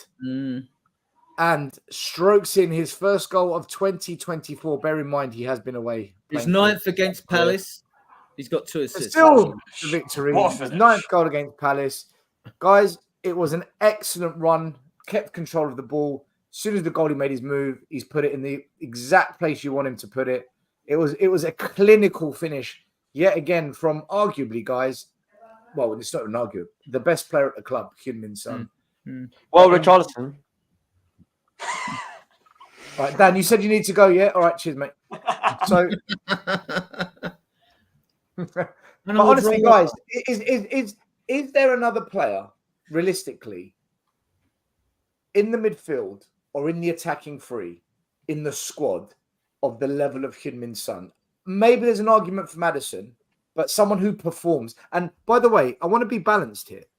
When you look against the top team, Heung-min Son turned up against Arsenal, turned up against Brighton away, turned up against Brighton at home, Liverpool at home. He turned up against Man City away twice in that game. He also turned up against Newcastle at home twice in that game. In the mid-table teams, he also turned up against Fulham. I love how you put Chelsea in midfield. I love how you put Chelsea mid-table team. They're mid-table in the league. I'm going by the league table. And against the bottom teams, right? Against the bottom teams, he turned up against Bournemouth. He also turned up against Burnley. He also turned up against Palace away. I could go on and on and on. This player just turns up. Goals and assists. Bottom teams, middle teams, top teams. And this is why I say we need better than Timo and Brennan and Rich in these players, because unless they can perform the way Son does, the only other player that did was Harry Kane. Other than Harry Kane, no one else does. Guys, how good is Son? Because he are we taking him for granted? 100%. That's his bread and butter. Being one-on-one with the keeper, that's his bread and butter. And he's always taking You've that. got to keep him. For a I mean, he's got his year's extension next season. He will sign again. He's not going to go to Saudi. He loves the club. He's just totally in love with the club. He already said he's not going to go. You've got to give him at least. I don't care if he's 31. I know he's slowed down. He didn't look slow today. He might have lost the afterburners he had years ago, but he hasn't lost pace, right? He didn't show that today, did he? Scores like that. He'll always score goals. And to me, I think he'd be with us for another 3 years. I think they'll give him another 2 years on top. They might even give him 3. I mean, I'd like to see him give him 3 because he's going to end up an ambassador of the club, isn't he? Because just for the money generated through career. So that's going to happen anyway, right? So you might as well say, like, well, option another year in 2 years, he'd sign it tomorrow. Sonny would sign it tomorrow. He's also a great captain so far, and there's nothing anybody can do about it. Yeah, I agree. Whether I'm you always have like a that on different captain's opinion or roles. not, there's nothing you can do about it. So eat He's a that great shit captain because he is on the always going to be diplomatic side wearing of that things, yeah. armband if he is on the pitch. Stell, Wait. Who are you throwing shades at? Who are you throwing shades at? I'm throwing shade at Box Office, who was on here earlier saying that he was a bad captain. Box Office. Stell, can I say, buddy? It depends what you think a modern day captain of a football team Adrian, is. sorry, can I add to what Stell said about, you were talking about Kane as well with Son. I actually think that there's a very strong argument to say that Son was more important to Spurs than Kane was. Because if you actually look at it, when Kane got injured, and Son had to step in for a couple of those seasons. When Kane had those injury problems. Yeah. When Son stepped in, he delivered time and time again. Like, look at the Champions League. He got into the Champions League final. Dortmund, all of these games, he delivered. He was consistent and he stepped up when we needed him. And compare that when Son was out with Kane there, it wasn't quite the same, was it? Like we looked worse, arguably. But when Son was there and Kane wasn't, I actually didn't think the level really dropped at all. If anything, we looked a bit more fluid going forward because I remember that was the argument at the time. It was like that season we got to the Champions League final. Kane was out for a long time. And with Son, we were winning games. We were beating Dortmund, Chelsea in that time as well. And then I remember Kane came back. And I'm not saying this is specifically on Kane, but we had like a huge drop off of form. I remember we lost some stupid games like Burnley and Southampton and like Watford or something. Like we lost to some terrible teams because the forward line just wasn't the same as it was before when Son was there. So I think that there's a strong look, you guys can have your say on this as well, but I actually think there's a strong argument that Son was more important to our team than Kane was. Look, he's a great player. And I never really care where other fans consider whether our players are world class, international class, the other. My prime concern is whether they play well for us and do well for us. And that's the main thing. I mean, we can debate world class and all that. And world class has got exaggerated over the years because before, when you went back, when I used to talk about it in the 90s and the 80s, it would be like, who were the best 11 players that you'd pick in your team in the world and who would be your substitutes? It wouldn't be now. Now you get players that come, they've got world-class players, we've got world-class. It's just all hype and bull, isn't it? You know what I mean? So does it matter? Big up, everybody. See you later, Dan. Take care. Peace. Richarlison's world-class. I knew he was going to say that when he signed off. I was like, does he like Richarlison? But no, I don't really want to get into the Son world class discussion or anything. But I will say this: I think that Man City game, that cup game, that we just bombed out of the cup this season. I think we win that game if Son was playing. I genuinely think that we win that game. He has a habit of scoring against them anyway. Yeah, because they only. I don't know, Q. We were terrible. Yeah, but they scored. They couldn't even score against us in open play. They scored. But we can create. They scored. We can create a chance. We did have like one shot. But if Son, then with Son there, I think he would have been more effective. Remember under Nuno, we were way shittier under Nuno, and Son picked up the ball, from Bergwijn, and he made magic out of nothing. The other thing is that City opens up, so. I think we win that game. Son has scored really consistently against City. CQ, do you remember as well, I mentioned it before, when that period when Kane was out, Son, he scored against City, the winner in the home leg in the Champions League quarterfinal for the first leg, and then he goes to the Etihad and scores an absolute worldie and gets another one as well. So he's done it in a Champions League knockout game, home and away against City. So Yeah. I think, yeah. And then the last few games we had, even against City, like he scored, he scored under Nuno when Kane was having that, master class, like in the Etihad. Well, I mean, Son assisted him. He's been involved in goals and assists, like in City games since the time that we started to actually have this beating City sort of City's bogey team kind of thing happening. He's been the difference maker. So I think that we win that game, or at least we draw and go to pens. If Son was in the team. So that was the big disappointment, is that, unfortunately, he wasn't available, but yeah. C-Cubed, I'll tell you another fact as well. So you say he's been doing it from early in his Spurs career. He actually started doing it in his second season, which was his like kind of season where he really kind of broke out and stuff. And he scored, I think he scored against City at White Hart Lane, the old White Hart Lane. He scored, and then he scored a brace at the Etihad from 2-0 down. So he's actually been doing it since that long ago, in literally his second season at the club. So how many years is that? That's like, how long has he been here now? Like 7-8 years or something in a row he's been doing it. So yeah, I mean, like, basically, I think that he's the difference maker. And I think that, like, if you look at like Decky in more recent times, Decky has been able to score against City, right? And but Decky and Sonny together up top, I think that they would have been able to, if not get us over, over the edge, they would have at least brought us to pens. Decky's an interesting subject, isn't he? Like, where do you guys actually see him ending up as a number 10 or whatever? Because the guy's technically he's so good. He's got so many qualities. He's very good defensively. If he's not on the right-hand side and you've just got, say, I don't know who behind him, Porro behind him at times, I think Porro needs Decky there, right? And then you've got, right. Porro could do it with anyone. Well, yeah, and well, for handball, yeah, good for the forward play. I still think. Adrian, sorry to cut you off. Who do you think's better defensively, Porro or Udogie? So I'll say Adrian. So I'll say this Defensively, about Udogie. I'll say this. I think people might disagree with me, but I think Porro is a world-class footballer. I'm not even joking. No. I think he's a world-class footballer. No, listen, I was one of his biggest critics. I think Porro's a world-class footballer because he was always getting caught on the far post or across to the far post, not looking over his shoulder. That skeleton in my cupboard still hasn't gone away yet. We'll see. But he's shown a lot going forward. He can take a mean free kick. He can take a wicked corner. He's very good.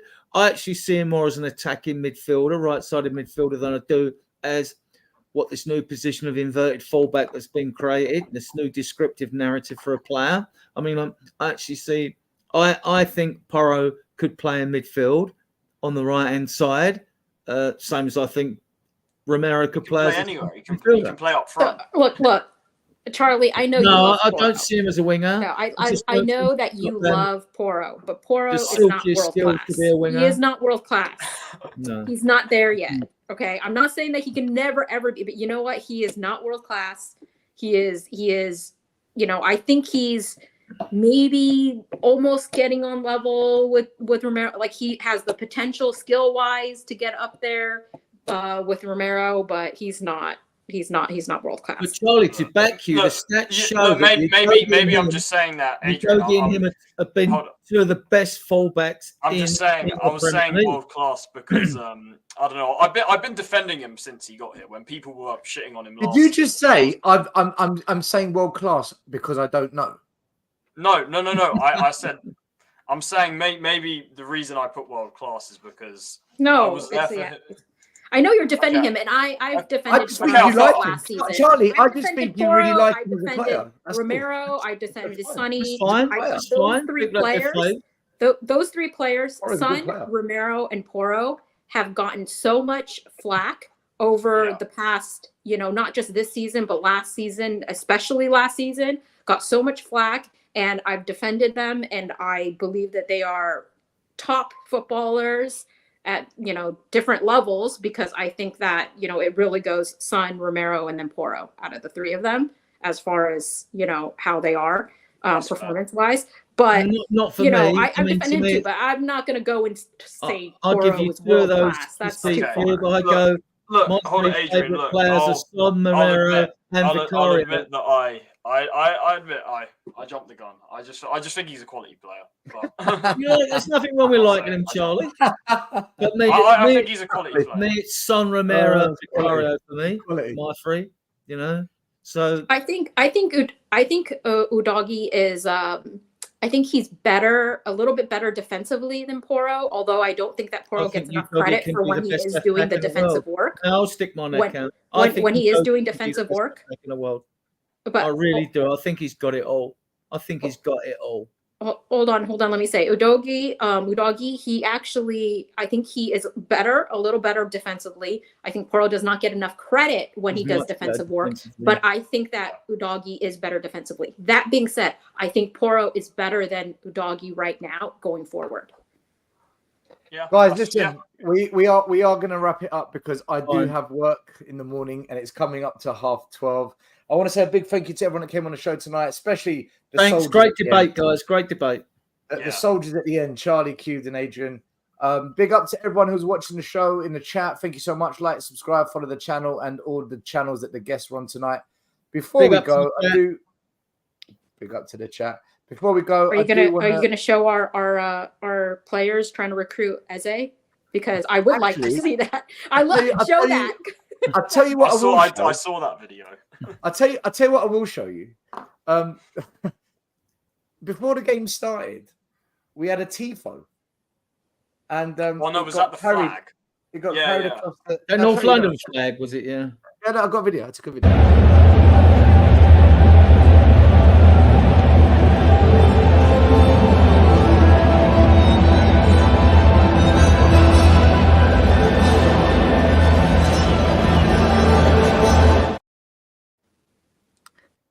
Do you know what? It was weird because one, I wasn't expecting it, but two, it just felt lost because it was the only thing. It was the only thing. There was no like smokes and flares and big flags. There was no, like, when a tifo comes out in a football game, normally the rest of the stadium's rocking as well. This just kind of seemed. I mean, it's a nice flag. It said North London with a kind of like a fighting cockerel in the middle. I like the design. But it's almost like it was almost like a kid's party more than an intimidating moment. Well, can I actually say, this is something I do want to say about the stadium fans. I've noticed with Wolves and then also with this game, I feel like the stadium fans, they're pretty quiet. Even the commentators have mentioned, they're like, wow, it's pretty quiet in here. Like Cubed, I can honestly say, and this comes from me going to this stadium now since it's opened, right? If it's a big game that means something, that really means something, or rivals, like the North London derby when Conte was here, because Arsenal were ahead of us. If we beat them, we take top 4 off them. That atmosphere was electric, like one of the best atmospheres I've ever experienced ever. And I've been going for like 25, 30 years, right? Adrian can tell you if he's experienced better, but that it was sensation outside the game, in the stadium, after, it was electric. Also, in the old stadium, it was rocking under Poch because the football was electric. Like the football had us on the edge of the seat.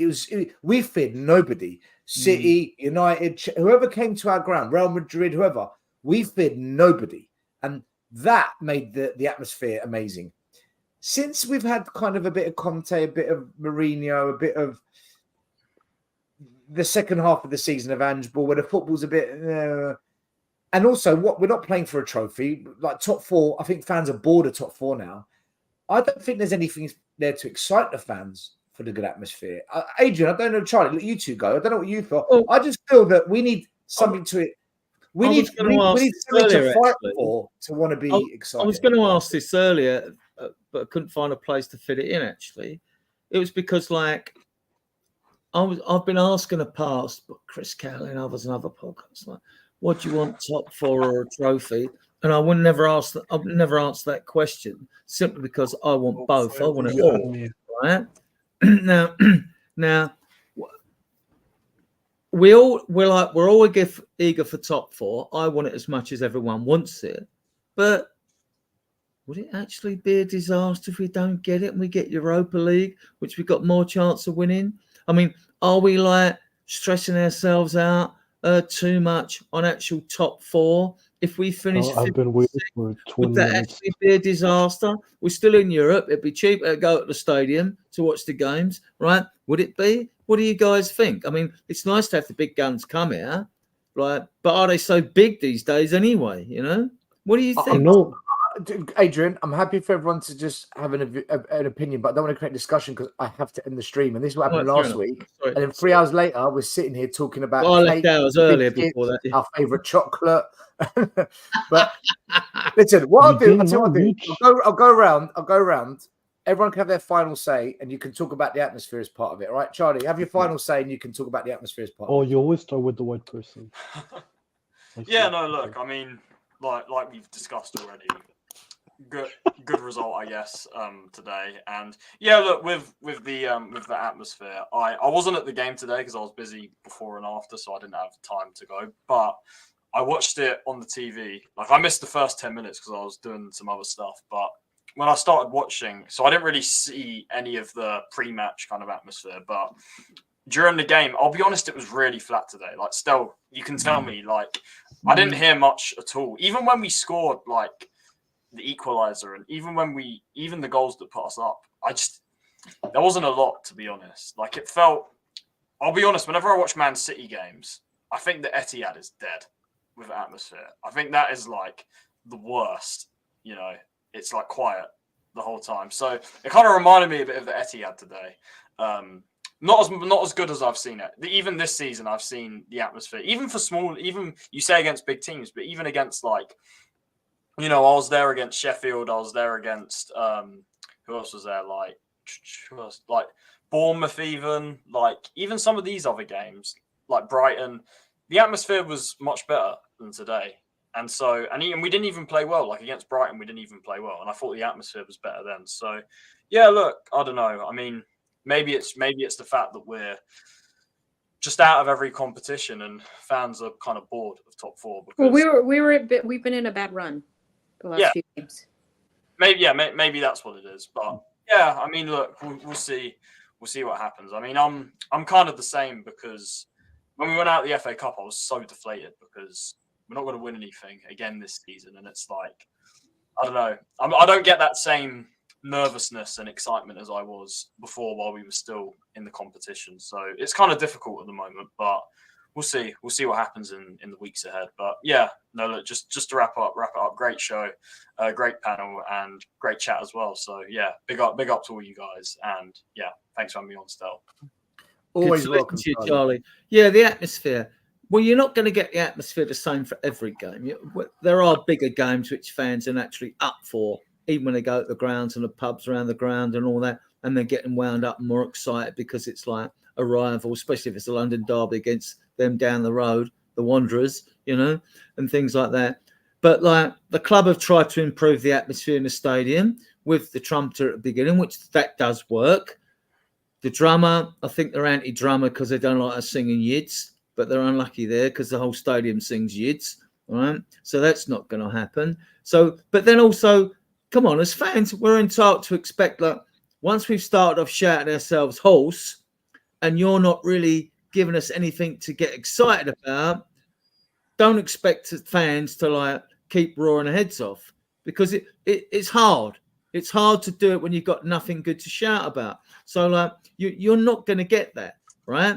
Then if you then get a goal like in the last 11 minutes and all that, or the hit of the post, that lifted a crowd towards the end. And then you get, when we win now, you know, instead of playing like Tottenham Hotspur, the greatest team, they go straight to Dreams of Div Dyer and everyone and the whole South Stand is singing and the whole ground is nothing. It's fantastic. When we lose against Wolves, there is no music, which is fair enough, you know. So the players also at times, there are times when the players have to lift the fans. You know, you can't play sedate football and expect the crowd to get excited. Crowds get excited when like there's an exciting piece of play to watch. So that's about where I can end on atmosphere, really.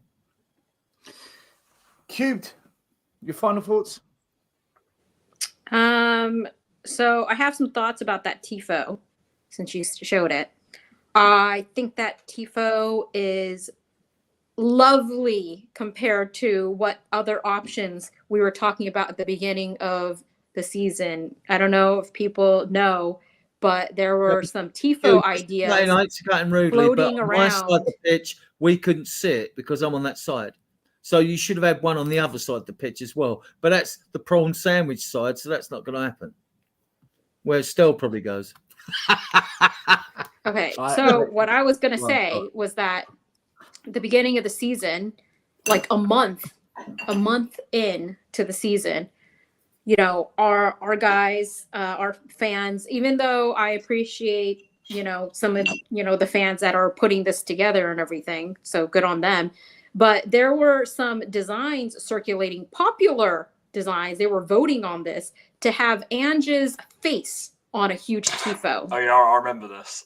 And I was like, are you effing kidding me right now? So I'm like, thank God we didn't do that. I was complaining about it when it was already circulating. I was like, we are embarrassing if we do that a month into his first season when he hasn't done anything yet. And now we're halfway through the season and people are calling for Anja and whatever. But I'm just glad we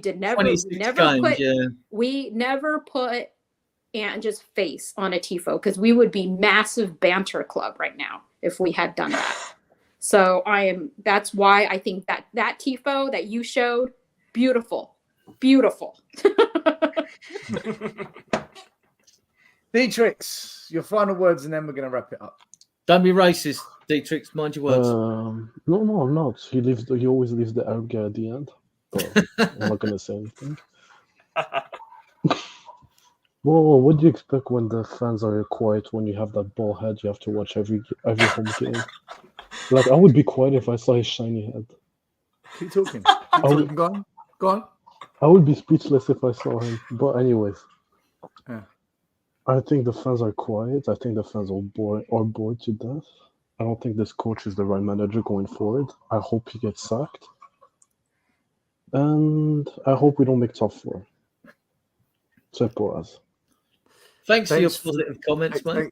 Thanks for your energy. Thanks for the positivity. Now, fuck off. Well, thanks for actually, you're the last person to speak with your final words out of the group. So thanks for leaving off the stream like that. Mm-hmm. Great ending, guys. For me, I'll keep it nice and short and sweet. Two things. Number one, two things. Number one, it's I'm glad we won. We deserve to win. The stats prove we deserve to win. We did enough when it mattered. But if these performances carry on, these big games coming up, we're just going to come unstuck and it's all going to unravel. So the performances have to fix up. Other than that, guys, all I've got to say is thank you, everyone, for watching the show. And big up the chat. Dietrich, you can say whatever you want. Underneath your name, it says, I love Dick. Take care, everyone. The first game we look for, Robbie. Tottenham away. When we got Tottenham away.